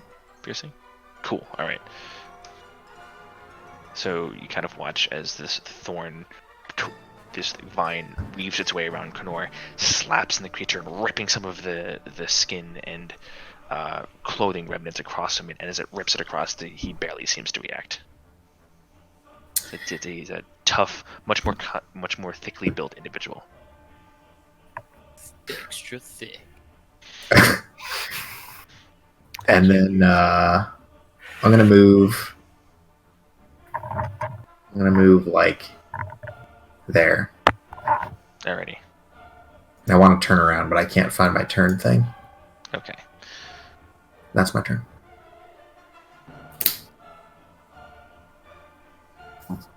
Okay. I'm gonna do this for both Valen and Sylvarin because I've forgotten this for the past couple rounds, so I'm gonna negate that and just do it now because you both ended your turn by this pillar.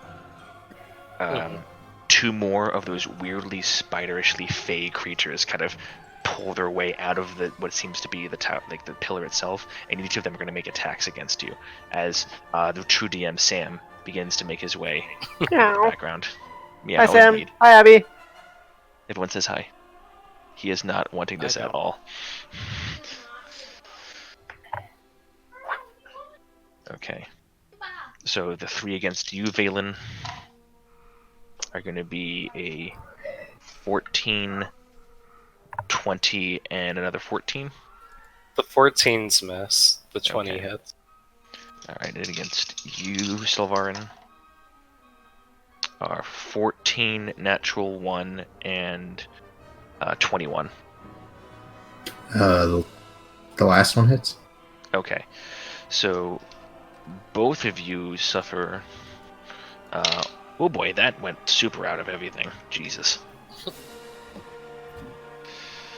Both of you suffer only 3 points of piercing damage. Whew, my lord. Lordy, lordy. How they do hit nowadays.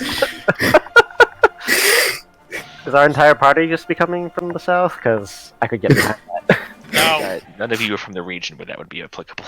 Except maybe... Well, hello there, eh? I'm from south of here. Not American South. I'm south in the fucking depth dimension. Alright, so Rethanir, it's your turn. My Alrighty. dimension. Once again, ladies and menfolk. Alright, I'm a step over to here. And as my bonus action, I'm gonna send Scythe swirling through the air toward that befanged dudette. Alrighty.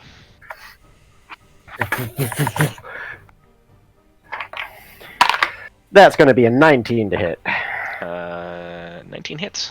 Alright, so he suffers 11 force damage. 11 force damage.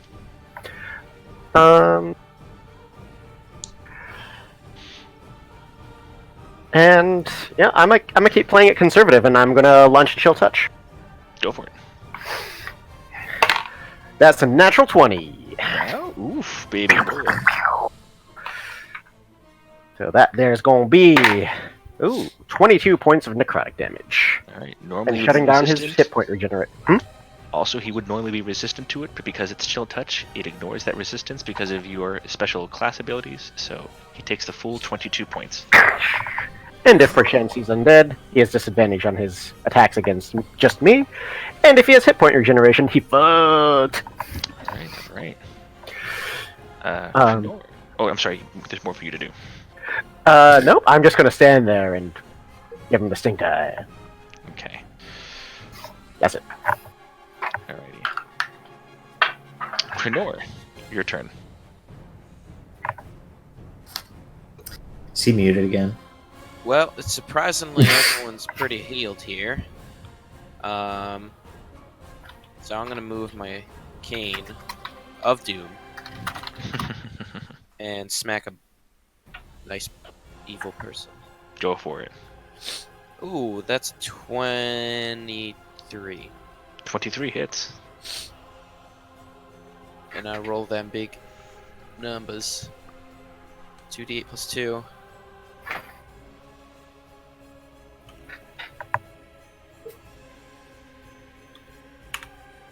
Oh.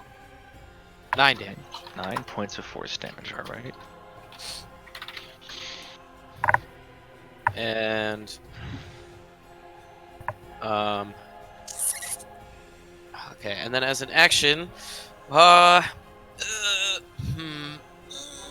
Sacre Flame. Alrighty, so it has to make a dexterity saving throw. You know your spells, good sir. That's a natural 1. Oh! Hmm.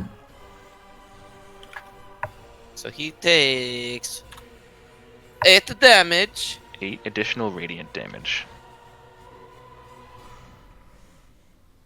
Alrighty. Kind of reels from this recent series of attacks from both of the clerics as it's kind of being bounced back and forth from magical force hits, and a small pillar of flame erupts from beneath it, covering its body in this quick, divine, bright sunlight flame as it kind of squints and glitters at you all. He's looking like he's taking some hits.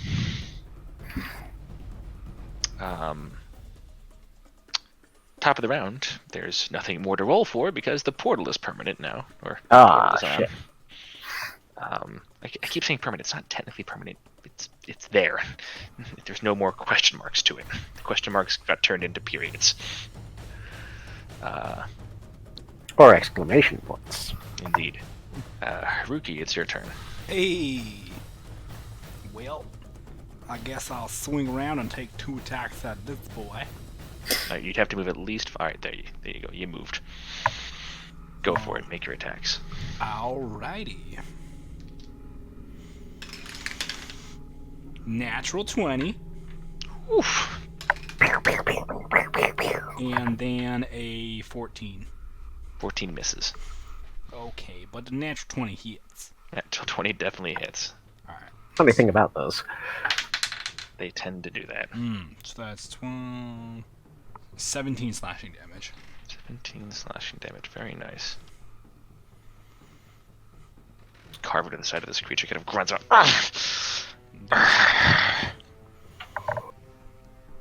Anything else we should do? Nope, that is it. Okay.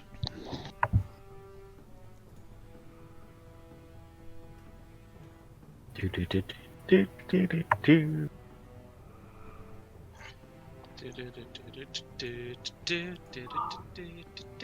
do. Yeah, I'm so excited for all sorts of unholy monstrosities to start pouring out of this port. Yes. Alright. Dinar, it is your turn. You whip around, and you see unmistakably the face of your half-orc bard companion, Resh.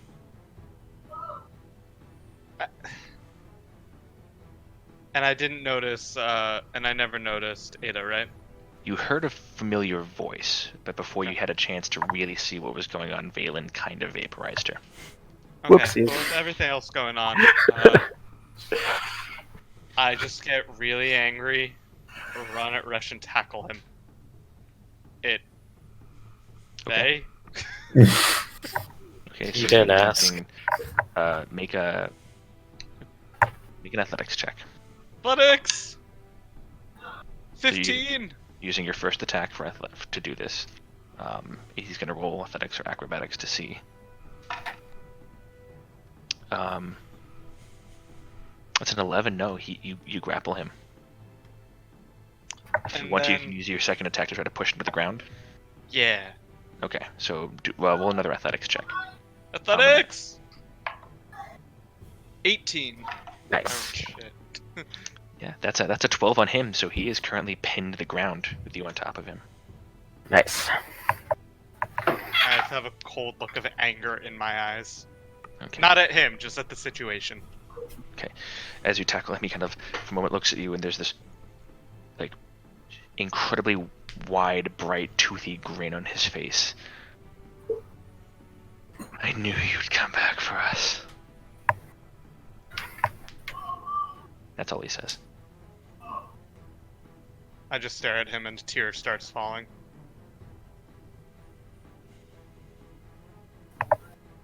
That's it. Alright, it's his turn. He's gonna attempt to break the grapple. Was that athletics for me? So roll an athletics check. 23. 23? Yeah. Fail on his part. So he just kind of... I knew he wouldn't lie. He said you'd come back, and you came back. You came back.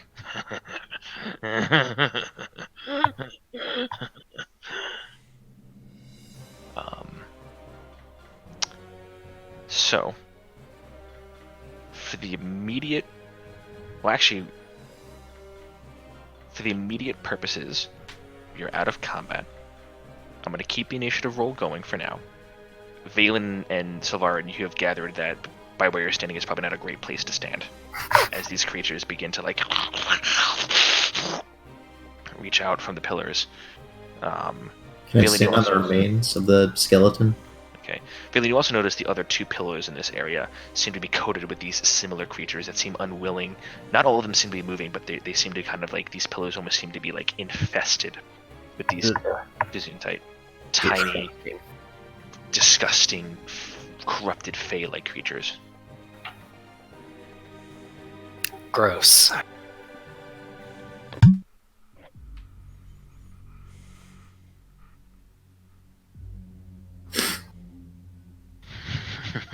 Agreed.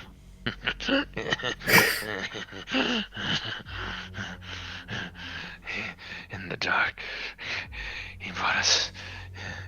We all fell down in the dark, and he found us and brought us back. And you brought us you.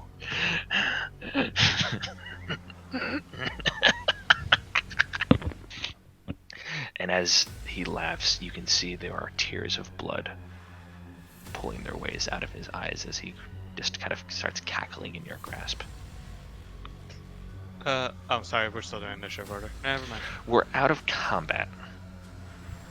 Well, I do want to do something, but I'm going to say you guys can act as your will for now, but I'm going to keep the current initiative order. That is. I walk up and I try to put manacles on the wait before the you guy. Before you, Oh, okay. Valen, give me. Let's see if this one works. It's on Donar. Dinar is currently like hugging and pinning this creature to the ground, and there are hot tears of emotion pouring out of Dinar's face and tears of blood pouring out of the creature's face. All right. Fuck. I don't know if I'm reading this right. I'll do it. No, it's not it. Yes, I can. All right, I'm gonna cast it. I'm gonna do. I'm gonna pull out. No, wait, I don't have it. Come on, what are you doing, man? I need some holy water. Yeah. All right. Hand it to me. Well, while Scythe is still up, I'm just gonna kind of like spin it so it's like in position to attack this guy if need be. Okay. And then I will walk up and, staying away from the pillars, I will toss the holy water to Quinn. The portal of intense orange heat is still pulsing brightly, by the way. Yep. Glowing light throughout this entire area. I will Can start I- making my way over there. I touch guy going crazy, and I cast Dispel Evil and Good. Okay. Pouring holy water on him. Nah, you just use up my holy water. Yeah, he did. God damn it. Okay, just wet the water and you can make more. It doesn't use it. Did he wholly use the holy water, or did he? It doesn't get consumed. You know what? Okay. Alright. So you sprinkle a little. I do a little tink. What? What level are you casting it? I mean, I can only cast it at 5th. All right, but I mean, there is a. I do have to roll for it. For some reason. So there's detect and there's dispel. Detect is 1st level. Dispel is 5th. Which one are you casting? Dispel. Dispel. Okay. So concentration on Beacon of Hope drops. So all of you, so Beacon of Hope is no longer active. Yeah. Um, I use the special function. okay. I'm reading through it right now. Yeah.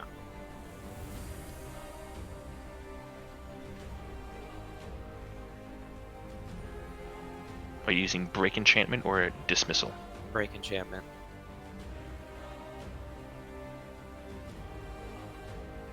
Okay. So you reach forward with your holy symbol pressed in your hand and touch the shoulder of this creature. And it kind of just begins painfully.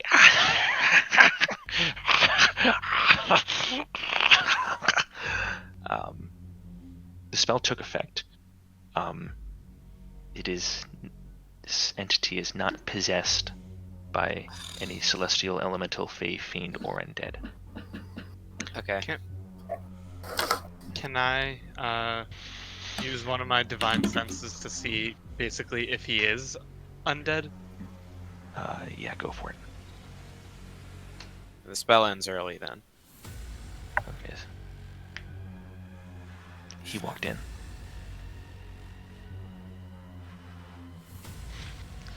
Okay, so Denari, you get a very strong undead sense from the individual in your arms.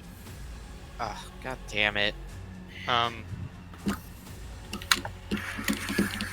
Cranor.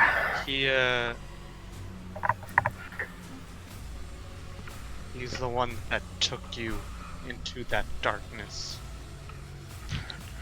Didn't save you from it.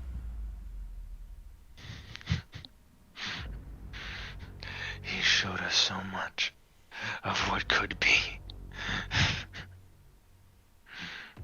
of what will be when he wins. And I'll show him so much of what he brought upon himself by doing this to you. And I don't know if it's possible with how I'm holding him, but is it possible to just take my sword and just stab him? No, no. Is that possible? It's goddamn undead, Cranor. Make an attack with advantage, because he's. Not everyone can be saved. But he 19. 19 hits.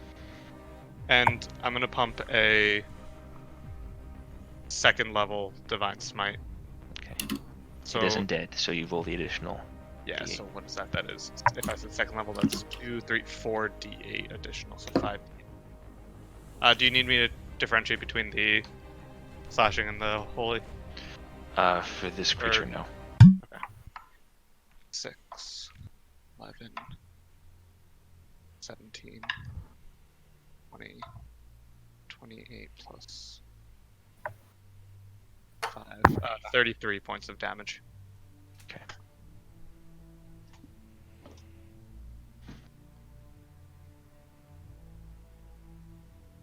All right.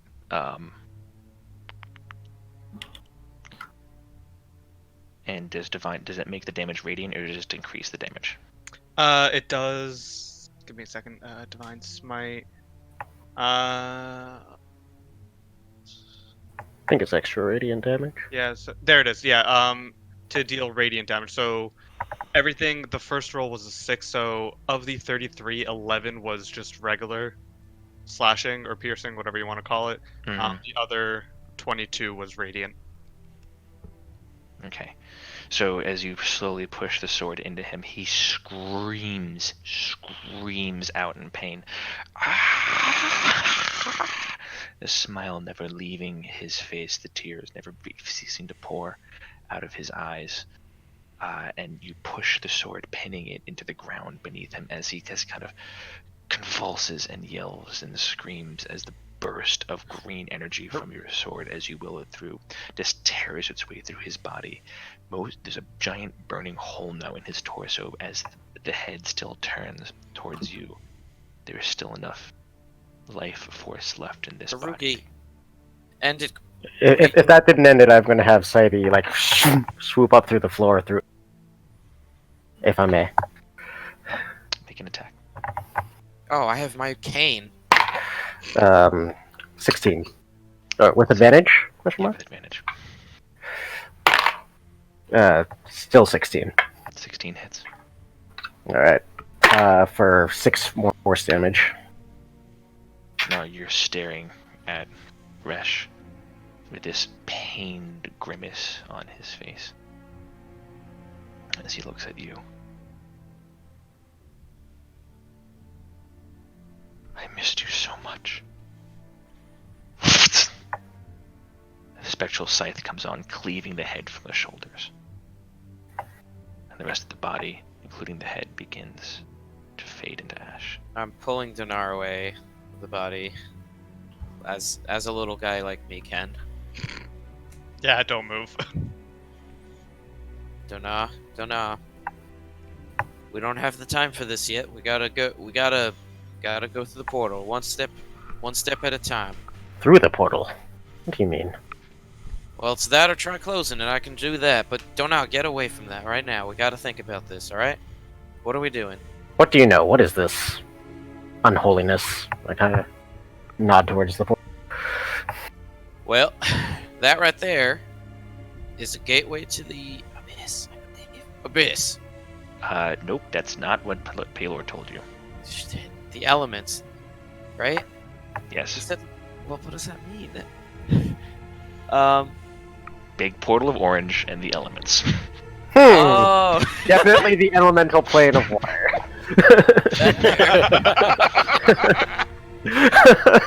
Quick, Nessie!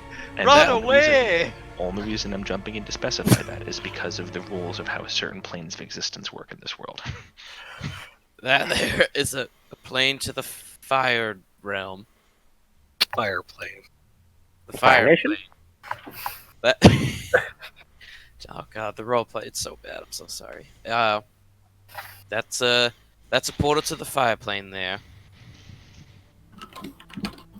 Fireplace. Why would Thamior be interested in fire? I don't know, but I could lock him in there. Should I dispel it? What do you think? Well, it's better than not trying, I suppose. I'm looking at Donar when I'm asking. Oh. Trying to engage him. True. I just start walking towards it. Donar. I'm just holding on to him as he drags me along. I'm a stride up and also like try to put an arresting hand on the shoulder. I'll stop if Rethy does that. All of us are putting a hand on the shoulder. Except mine's on the back of the knee or something.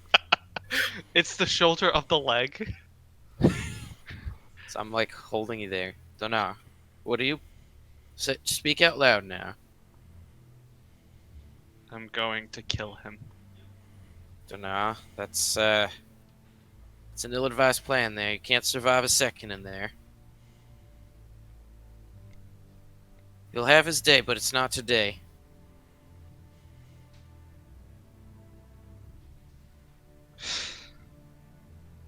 Okay, fine, whatever.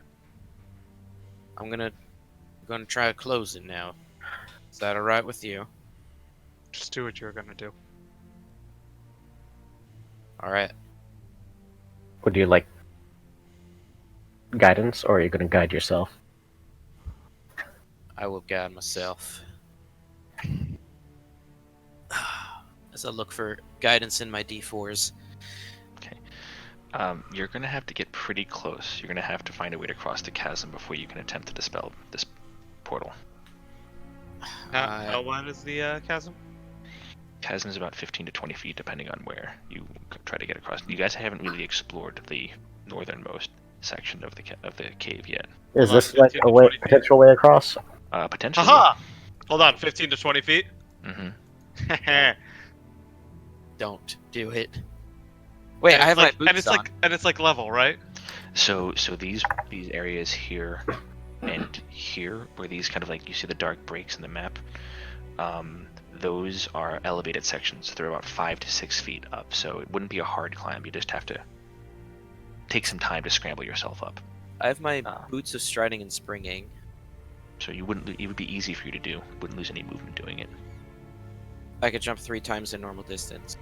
Kenora can make a path for you across the hole if you want. Yeah. Let's Can I do just that. start walking this way? Yeah, you'd have to spend a bit of a moment kind of scrambling up. Yeah, I'll start doing that. Okay. Also, I don't need to get closer. It's 120 feet.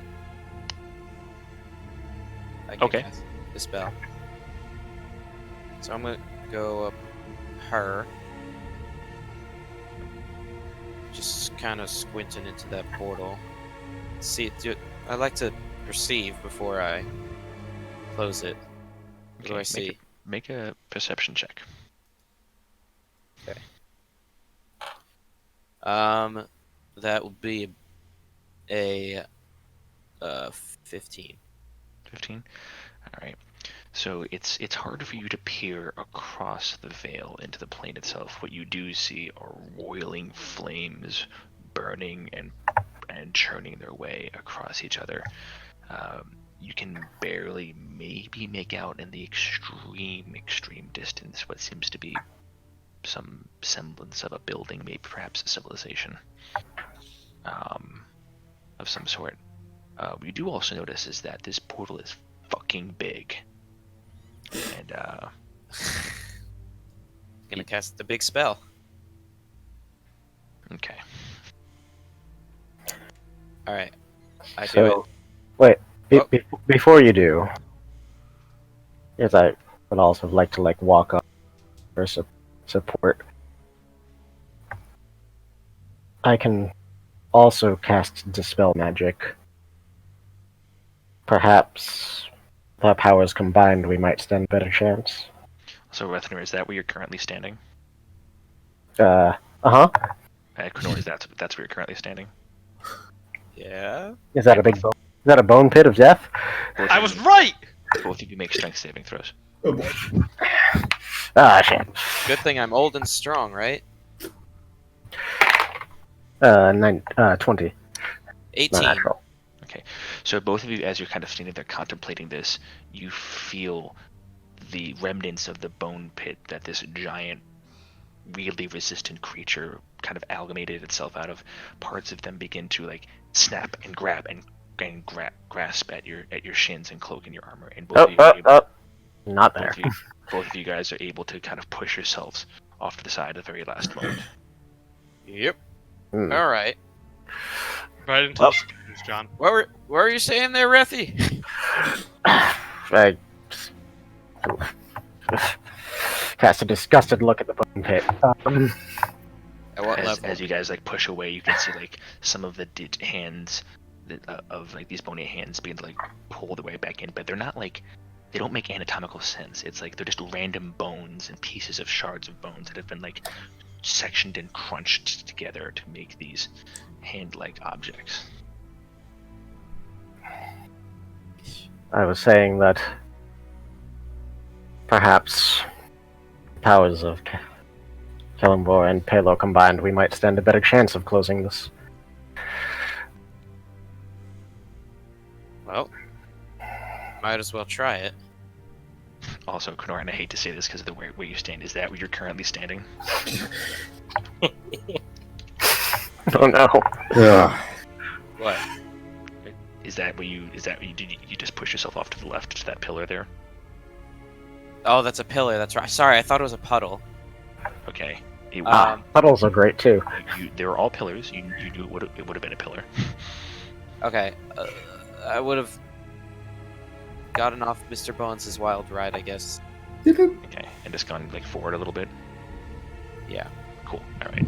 Just, I didn't want to just hit you with that. You would have paid enough attention. My character would have. Yeah. Right. Yes. And then. All right, Rethi. So, I guess this is a mechanical question. If I also, expend the spell slot for Dispel Magic, could I offer no advantage on the check? Well, it would allow you to also be able to take part in this group ability challenge, which is what we're about to. Ah! I was gonna do it at 5th level, by the way. Yeah. That will definitely affect something. So, Krenor and Rethanir, both of you guys are utilizing your Dispel Magic, is what I'm assuming. At Yes. 5th level, yep, Fifth there level. it goes. Rethanir, I can only do it at. I'll do it at 4th level. So. 4th level? Okay. Is there anybody else that would like to try to do something? Hell, That's a good question. Yes. Can I command it to turn off?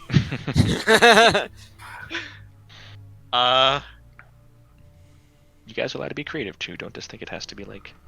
Hey, Do you have any other like grandparents you want to throw in there? I sit down and I just play a song on my violin about Elden.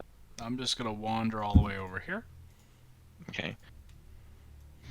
I'm It gonna takes go. it takes some time. As both Krenor and Rethanir kind of like beginning to like mentally prepare themselves, and as you get that close, Haruki, even at like the 10-15 foot mark that you can start to begin to feel the immense heat that is pulsating out of this portal. You immediately begin to sweat. You feel your clothes become wet and heavy with perspiration. Can I join Haruki over there? Yeah. It takes some time Mhm. to get around. And then while I'm over there, I'm just gonna kind of be like messing around. I'm gonna be like picking up stones and like chucking it in, seeing if there's like a reaction or anything. Hey, pick a stone, you throw it through. Passes through the portal. You don't hear like, anything. It doesn't just zzz, or like crackle and just pop.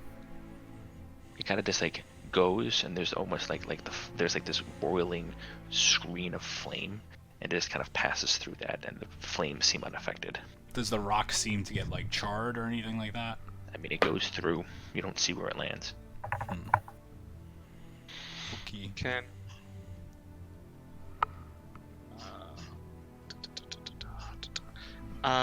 Can I basically just look at the thing and try to ask was it Melora? Who that? Who that? Who's my guy? Listen, I met her once. What do you want me to say? Who that got it? Who's that god? I don't know. I don't know what you people do with this stuff. Have polite and very respectful conversation. I don't know what that means. Can I ask my one and true god? Kanye. Can I just ask? Portal vomits lava, we die. Just so we're clear, I'm not asking her to do something. I'm just asking her to tell me what to do. Is that a spell? Could be. Listen, all my spells are attacking ones. You want me to attack the thing? There's a brief Turn it into a pause T-Rex. Sorry. as you walk across and you stride up beside Haruki, and you stride across by one of these like lazily burning braziers off to the right hand side. And as you pass by it, there's a brief moment where as you walk and you're no longer in the cavern, the cave, you're in a forest. And the portal is still there. It is still burning bright and orange. And you feel the trees and the roots and the leaves and the boughs all around. You feel their urge to grasp the portal and pull it down. Like the physical portal? You feel Okay. their urge to like pull the portal apart, break Okay. it, something. I'm going to cast protection from energy on myself. Fire. Okay. And then I'm gonna go up to the portal. I guess, if it doesn't look like I can grab it, just take my sword and just start whacking it. There is like a stone, like threshold that the portal is in. It's like a smoothly rectangular stone threshold that's about as high as this dais is wide. It's So, like like, Minecraft. Can I? It's as high as this dais. So I can't reach it. I mean, you could smack the side, but you cannot reach the top of it. How high is? Hold on. Is that as high as it is wide? Sorry, 30 feet. So like starting like at the center points here is where it starts to like creep up. So it's And it like looks- it's like platform and Okay. threshold. And there's nothing behind the thing, right? Not that you can see, no. Haruki, help me find a way to knock this thing down. I have something in mind, but I think I should wait till the other two start. All right. I think so we should all help each other. I understand, but I think I need to wait. Okay, well, I'm basically gonna go to the side and just start like, "Urgh!" Okay. So first off, Krenor, I would like you to make a spellcasting ability check, please. As you cast, you channel the divine fury of your 5th level. And I am to the guided. magic. Just to be You clear. are guided, so you get the D4. Yep. And now I roll. Boy. Also, I will say at this point that any of you guys that were still affected by synaptic static, that effect has faded because it's been more than a minute. Do I get advantage from Blim? From Oh, I'm Ruthy? just making my own check, right? Blim is doing his own check. Alright, 15. 15. Okay. On a 5th level. So you grasp your holy symbol, and you close your eyes as you and stand and kind of point out of the portal, and you feel a blinding, comforting glow of Palor fill your senses and your soul. And as you open your eyes for the briefest moment, your eyes glow with the same bright, sunlit intensity. And there's a flash in your eyes, and as you do, you see several of the glyphs on the side, on the top of the threshold, begin to blink out. Several of them. You see that somewhere between a half and a third of the glyphs have fizzled out. And the portal itself, there's like this ripple that seems to have pulsed its way through for a moment. Bethanier, make a spellcasting ability check, please. Sure. Kind of in the setup before this, could I have asked Sylvarin for his guidance, if he's willing to give it? Who gave guidance to Krenor? Krenor guided himself. Okay. Then I shall guide you. Yeah. Appreciate it. So much divine power! Yeah. Wow. A lot of religion this episode. Yeah, so I actually would have set my shield and hammer aside and like spent the last couple of minutes like just centering myself in meditation and pick myself up, and after Krenor has unleashed his power, I'm going to take my hand and just... And I will roll mine. Use the metal dice for this. It seems important.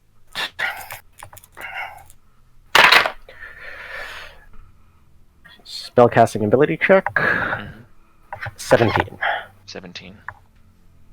You stand up, grasp the holy symbol around your chest, your neck, and as you hold your hand out, there is burst, a puff of grayish-green smoke that billows out from your hand and immediately burrows itself into the ground, rushing its way forward, appearing on either sides of the dais, and you see these almost like smoky skeletal hands reach up, grab the side of the threshold, and begin to tear at the different glyphs and wards that are on the side. And you see most of the glyphs now along the bottom have been either pulled off or inactive. So there is now only maybe about a third of the glyphs that glow across the threshold. And there's another temporal ripple. The portal seems to be having trouble constituting itself. Zadar, Haruki, what are you doing?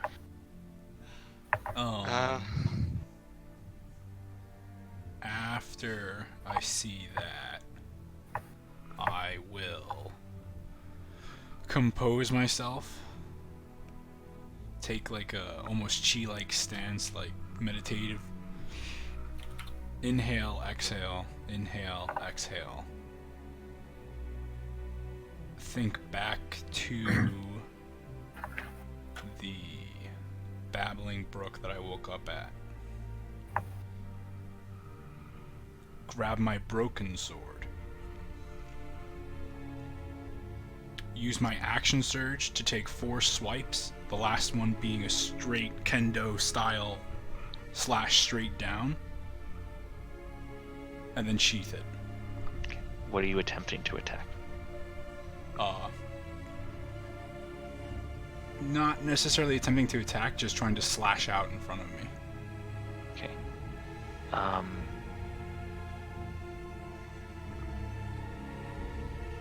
Make a charisma check.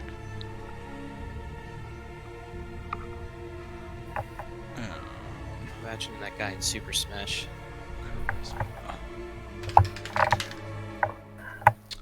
15.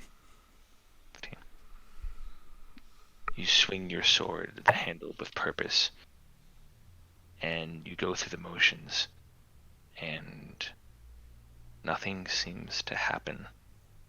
But on that last singular horizontal strike down, you swear you see a quick burst of water shoot out of the broken blade and leave an impression somewhere along the portal, but you're not sure. Dinar, anything to add to this? So just to make sure, little impression on the portal. Portal is flickering. Portal is flickering, and only about a third of the runes and glyphs seem to be burning still on the side.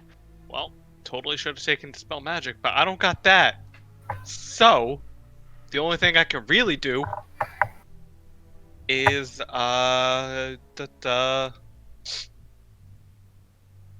know what? I'm literally never gonna use this item otherwise. So I'm gonna take my, I'm gonna unfurl my cloak and take out my portable ram. This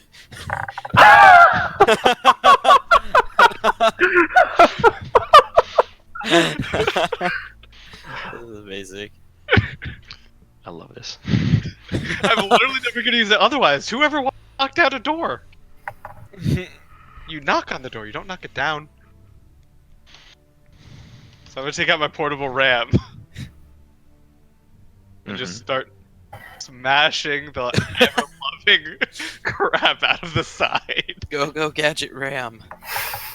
Okay. I'm gonna say, given what Haruki did, you get to make a strength check with advantage.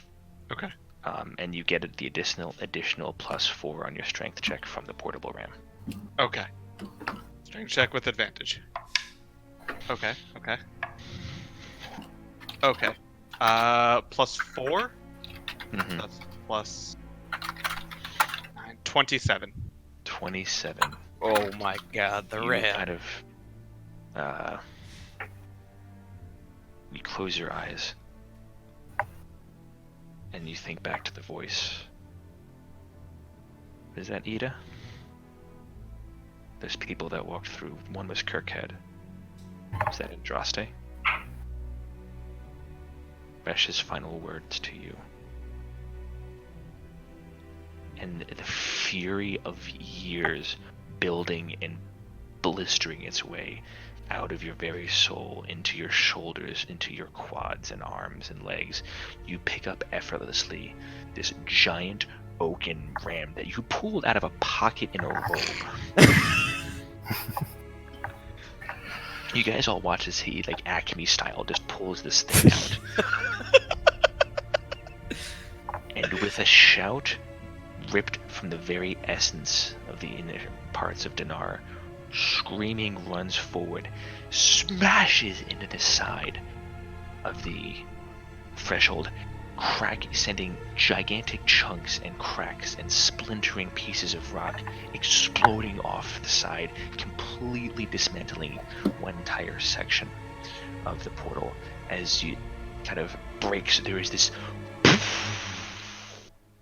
an intensely hot wave of energy splashes out of all of you. Dinar and Haruki, you guys are blown back. You both immediately suffer. I'm really happy I did protection from energy. 17 points of fire damage. So,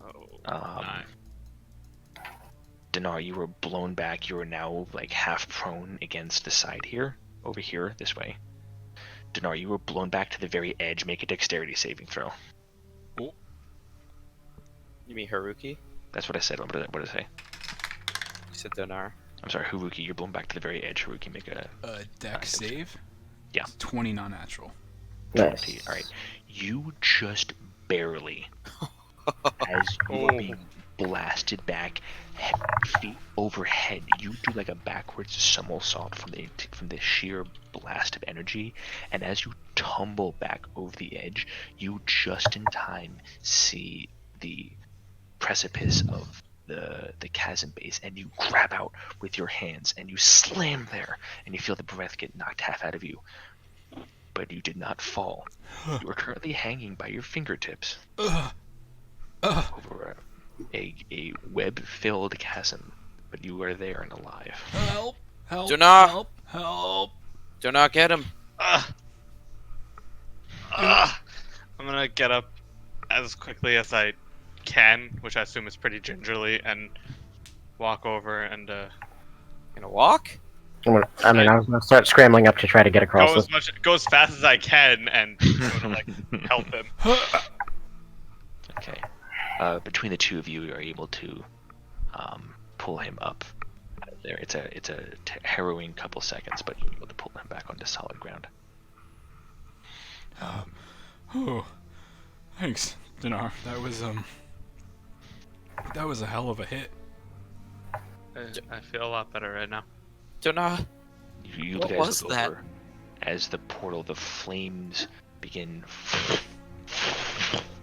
like a weakly beating heart begin to pulse out and get smaller into a sphere, pulse out, get smaller and smaller, smaller, smaller, before they just kind of coalesce into a single furious bead of orange white hot energy, and then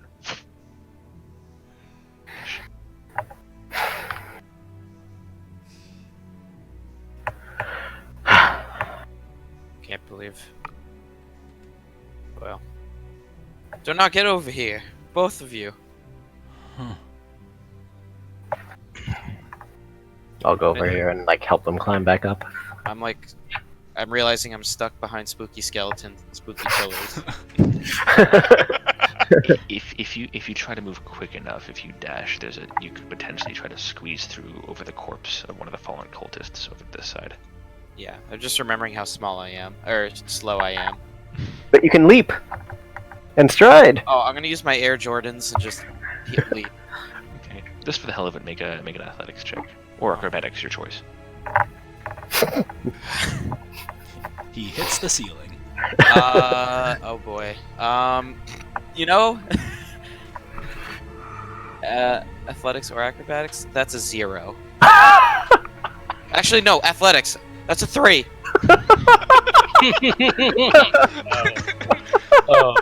Oh no. Thanks. That was a hell of a blast. you look over as you see Krenor has just like chest planted into the same like chasm area, and is now desperately scrambling as he is falling down. Krenor, make a dexterity saving throw. I managed to go backwards. You're here. You're right here, but you're like you didn't quite get the chance to jump completely over. So roll a dexterity saving throw to see if you can grab onto the lip of the chasm before you begin to fall into the webs. Oh, I did not mean to go across, but that's fine. Oh, I'm sorry. No. What were you trying to do then? I'm sorry. I was trying to go. This is funnier. I like this more. Are you sure? Because I don't want. I misinterpreted you. This is hilarious. What am I rolling? Dexterity saving throw. Oh no. Okay, that's fine because I rolled 15. What did you roll? 14. 14. Okay. Did you get the +4 from Dinar? Oh. No, then it would be 18. 18's not enough. Oh shit. Oh no. Were you just like originally trying to like jump over here or I something? was trying to jump over the bones. Oh, okay. If you want to, then say that to me. When I give you, I did say that, but that's fine. I know, but when I said then you jump over the chasm, you say no. I meant to jump over the pit, dude. That's fine. This is hilarious. Let's watch me die. Oh no. Again. Okay, so you fall about 20 feet, and you slam into the gossamer strands that are around you, suffering.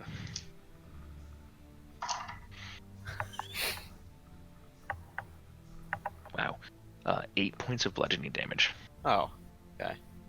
However, caught in these strands, you are considered grappled, and while you are grappled in this way, you are considered restrained.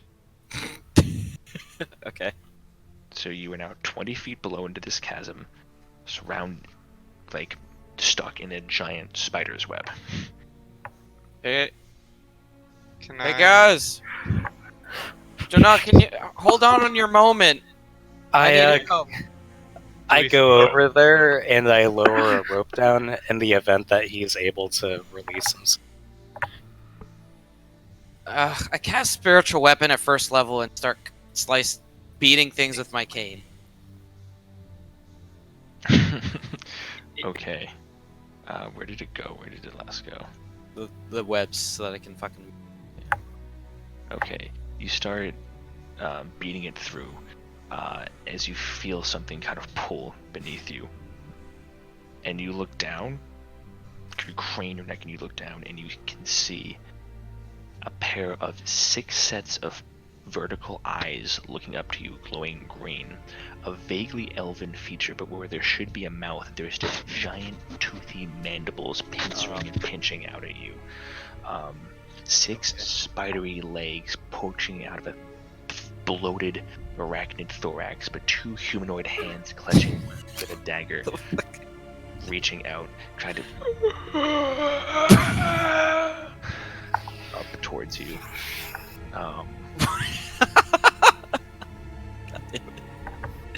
As it, well, you're already restrained. It's instead. I'm gonna start wrapping you in a little cocoon thing of web. It is going to shoot a web up at you, so it's going to roll to see if it gets you. Oh fuck! That's a natural 1. Managed to miss me. It actually did. Doesn't it have advantage? He's restrained, so. Or did you break out the restraint before that? Alright, so it rolled with advantage. That's a 15. I'm 18 armor class. Alright, so some of the strands, as it shoots from its spinneret beneath its giant abdomen towards you, the webs kind of like splay across. They don't really seem to keep you restrained anymore, but they don't seem to have quite the effect as the creature now is now making its way. It's directly below you now. Okay. Can we see it? Real quick, one thing real quick is that the spiritual weapon, there's no such thing as first level, so it's at 4th level. Okay, bristling, brimming with energy spiritual weapon. Yes. And how? Alright. You all kind of hear after Krenor hits, and he kind of just goes, "Oh!" And he goes, well, does it... Do you need to be able to move your hands to I was cast a just- spiritual weapon? I was just thinking, like, how Italian do I have to be to cast it? Was it still up from before? It does have somatic components. So. So you would not have been able to recast it. Okay, Um, so I just lay there. I cast freedom of movement. does that? No, it's require somatic. Fuck. Oh, no.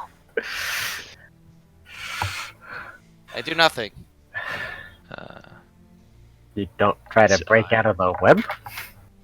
To answer your question, Valen, it's a concentration for 1 minute. Oh, okay, I see. It would have faded at this point.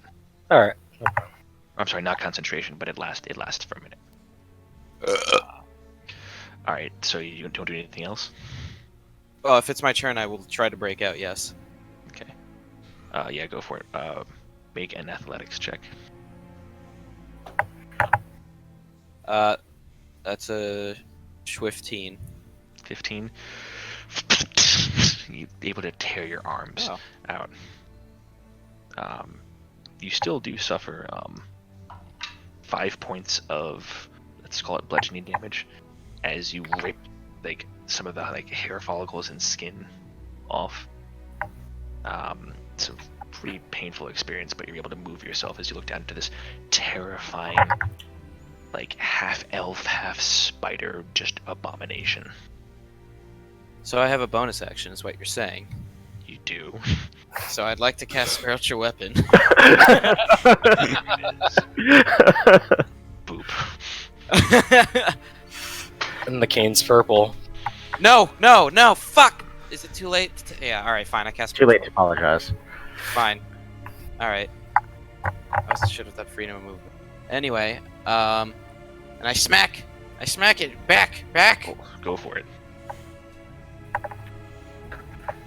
Ooh, that will be a 19. 19 hits.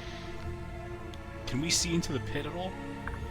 Mr. Human, you can barely see. Is holy weapon still active? I would say Lasts no. for a minute, so no. Holy weapon actually lasts for an hour, so Oh, fuck. yeah. But it's concentration, right? You cast dispel magic on the Dispel magic is not concentration, so it should. Oh. So my crossbow sheds 30 feet of bright light and 30 feet beyond that of dim light. So as you kind of peer over the side, you do see Crenora, like the rest of you see, like rip himself, leaving parts of his like armor and skin out from these gossamer webs, as like this 6 foot long, horrible like fusion of fey creature and spider monster is like reaching for him out of blackness.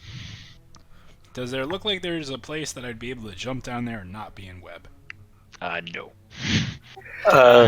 Valen, kill it! Yeah, I say, Haruki, hold my rope. And I did 13 damage. 13 damage, excellent. I will hold the rope. 3 sharpshooters. Go for it. Crenora, you could have started to begin to climb out of the pit if you wanted to on your turn. Oh yeah. Alright, so you would have been able to move, I'd say, given the webs at half speed. So, call it, what, So 25? 15. I'd say 15, yeah. So, what are the attacks to hit? So 23 to hit. 23, 22 and 14? 23 and 22 hit. 14 misses. Now the true fight begins. 30 damage and 29 damage. Jesus. So not needing the third bolt, you kind of with your hand crossbow into the darkness, being shed from your holy weapon as it strikes one into like where the collarbone would be. The creature just kind of, and as the pincers open up to attempt to bite towards Crenora's foot as he's leaping up, right and straight in between the mandibles of the mouth. It kind of falls back and is like now like half held up. by the webs there.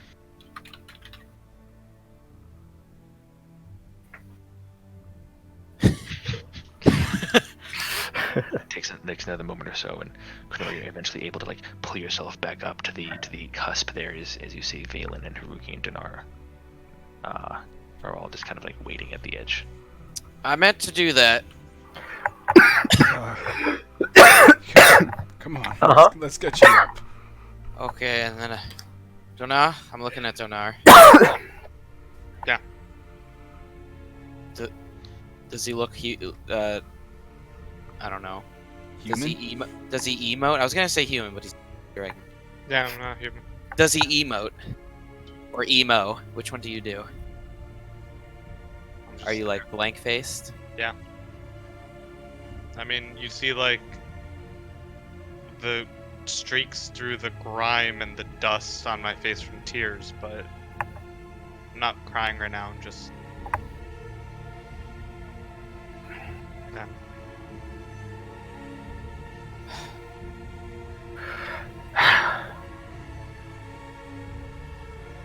Ugh. Dad? Ooh, fun. All of you. Come, this is a foul and unholy and dangerous place. We should go. Let's one foot in front of the other, Donar. We gotta get out of here. Let's see your parents. If I may, Zanar, we still have your brother to think about. I think we'll see him on the way back.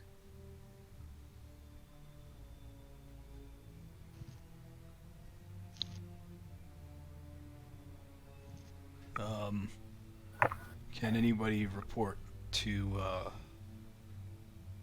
the sanctuary about our findings here?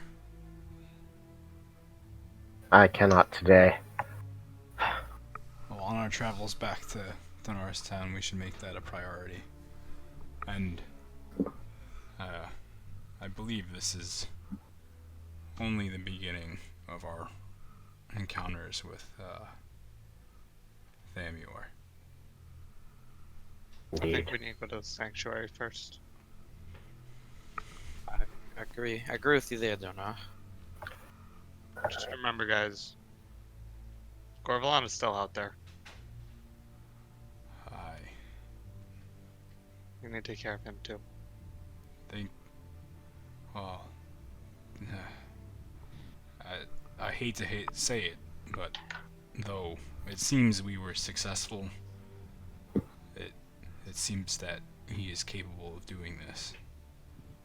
He might be able to do it again somewhere else.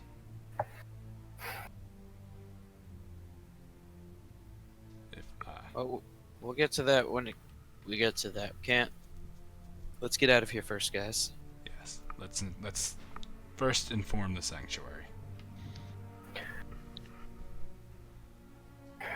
Indeed.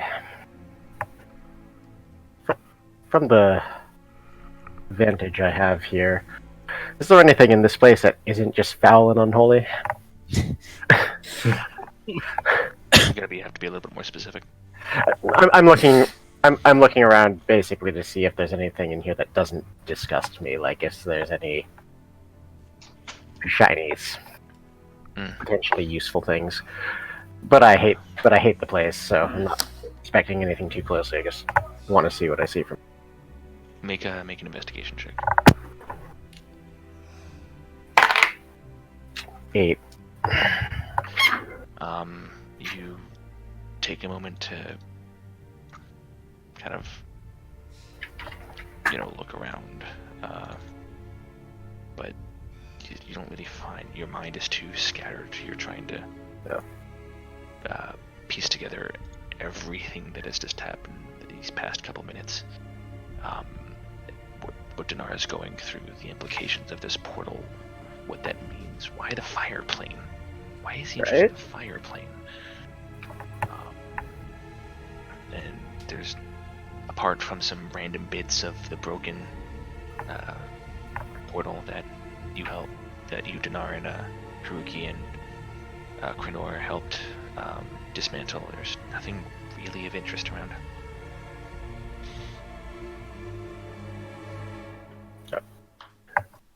In that case, I'm gonna make my way back over here, and just throw a couple frustrated chill touches into the bone pit. I'm gonna grab a piece of the portal, put it in my pocket. That's Okay. thinking with portals. Can I? So put in your inventory broken glyph to the fire plane.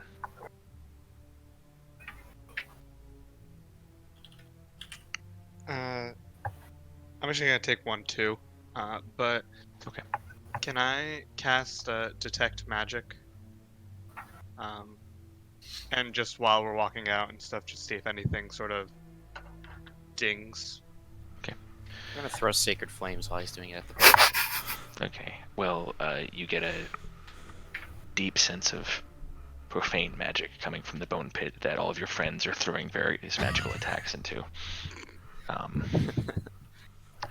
You get a weakening magical sense around where the portal was that is diminishing with every passing moment.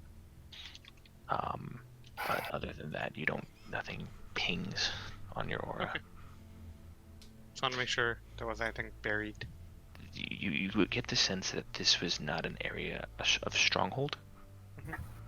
This was an area he was using for a purpose. Gotcha.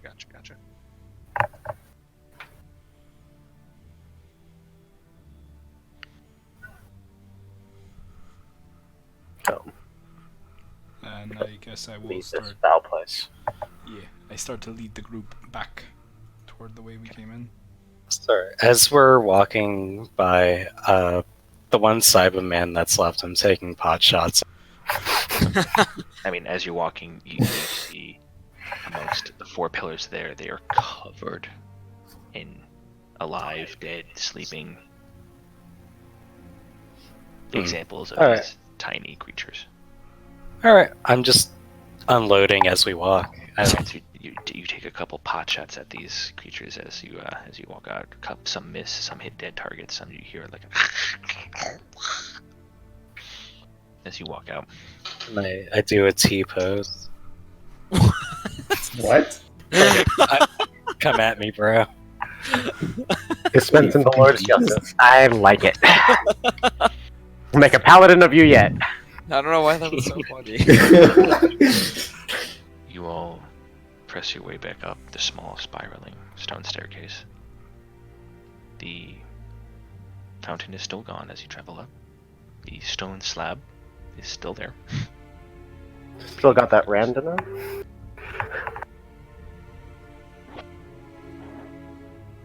He technically does. Dinar, have you been dragging the ram with you?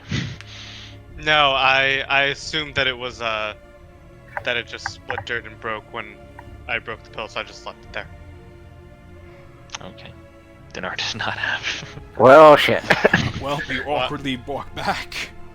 How you have a solid stone wall impeding your progress? No, I mean to the ram. Oh, okay. Solid stone wall. I mean, while he goes back, I'm gonna take out my hammer and just start two-handed wailing at the stone. I got a sacred flame. Oh, I was gonna knock on the wall, but since Rethenir's basically doing, You can knock on the other parts of the wall, but I'm still going at the Well, stone. I'm just. What's Dinar's brother's name? Bresh. Like, go Like- ahead. Like, hey, Bresh, can you let us out now?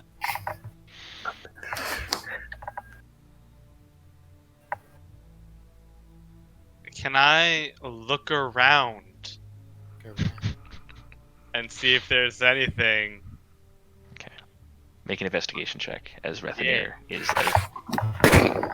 Wait, so I'm just going back for the ram by myself? Ooh! Apparently. Oh god. 19! Okay.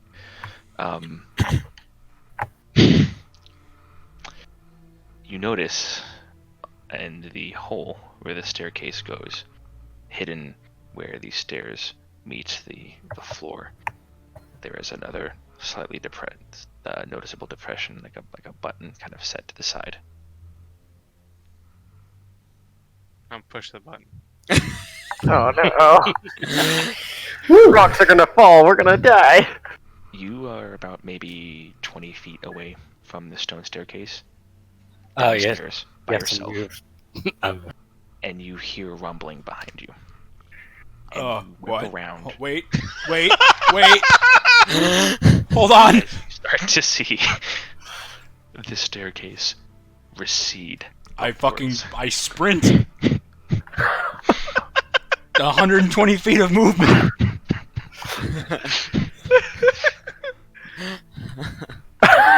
80 feet of movement. I try to run back and scramble up.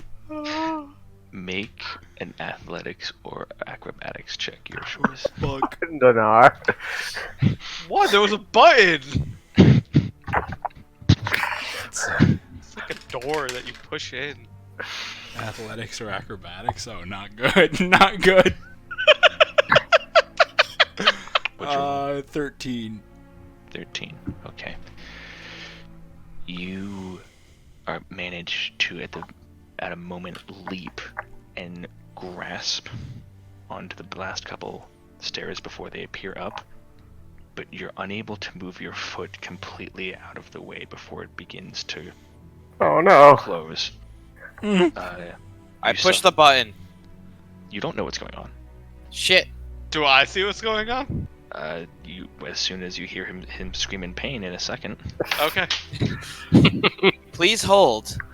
as you suffer directly to your right foot. That's just tap dancing foot. Oh no. This is T-foot.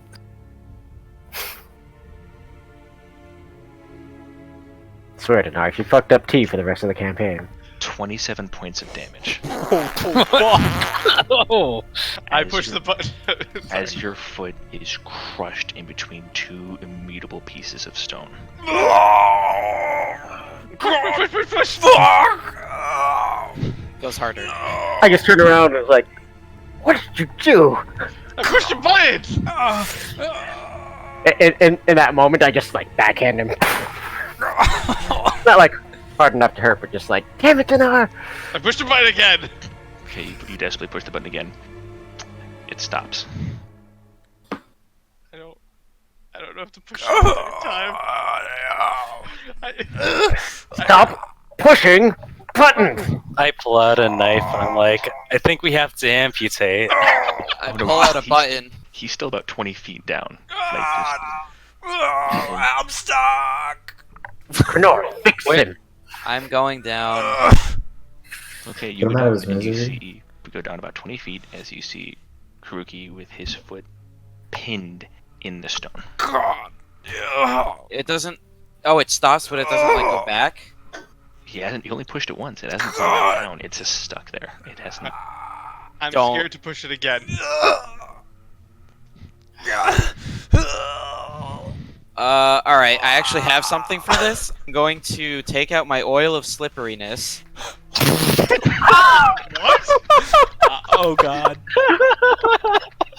And I'm gonna grease him up. It takes 10 minutes. What? No, I'm Is that a screaming. legit real Open the thing? thing. If I Is he making this up? I mean, half his foot's lower than the other, Okay, but so for the next I mean, it's either that or you can push the button again and crush it a little bit so you can take it back out. What? Open it. Open it. Alright, try. Can you push on this maybe? How are we gonna get you out here? Wait, you asking me to push I'm on my fucking foot? slipping oil. I'm slipping oil on him. Okay, so for the next 10 I'm minutes, screaming bloody murder. Open. Fuck. Hit the button. Hit the button. Hit the button. All right, Open it. Open it. Open I'm not it. applying it on his whole body. I'm applying it on his foot, so it doesn't have to apply freedom of movement on him. okay, I'll just cast freedom of movement on him. There you go. So you start to rub.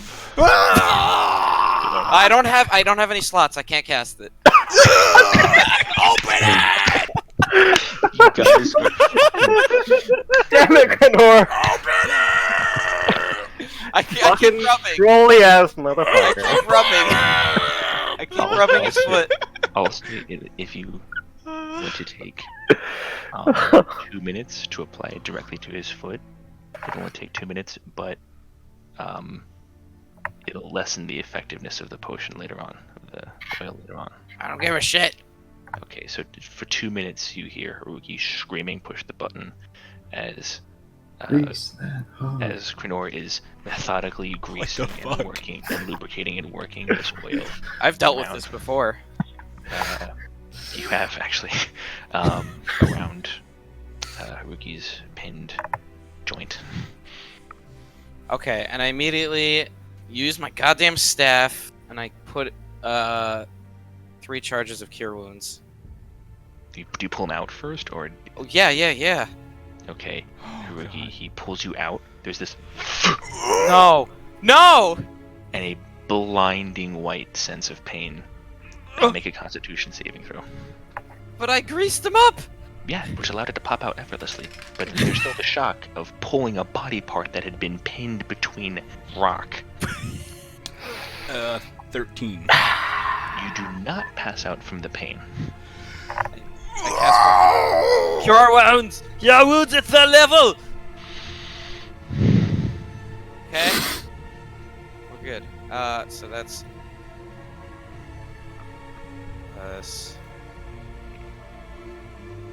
there. Heal 18. So, Haruki, with great speed, you feel many of the pulverized bones in your foot immediately just kind of snap themselves back. It's still tender. It hurts quite a bit. The pain didn't really go away, but the bones seem to be repaired. That's the important thing, right? Yeah, I'm like applying light pressure. Does it hurt here? Yes. Oh, does it hurt here? Okay, Yes. it hurts there. It hurts. All right, I'm gonna do another one. I do cure wounds. 2 more charges. Okay. Where are we in relation to all this? I'm by the button. So we're up the staircase. The rest of you are up the staircase. Haruki's the only one. He just went by himself back to go to try to grab the battering ram that Dinar Right. Okay. pulled out of his swatch. Wait, so how is Krenor applying this right now? This lubricant? Because he went back down. He went back down. So Oh. the staircase was like half, like it had half rescinded, and then Dinar pressed stop, essentially. Like pressed the button and stopped it, and hasn't pressed the button again. You heal another 15. All right. Your foot still hurts. It's still sore, but it seems functional. How's this door I've been wailing at? This slab. Make a strength check.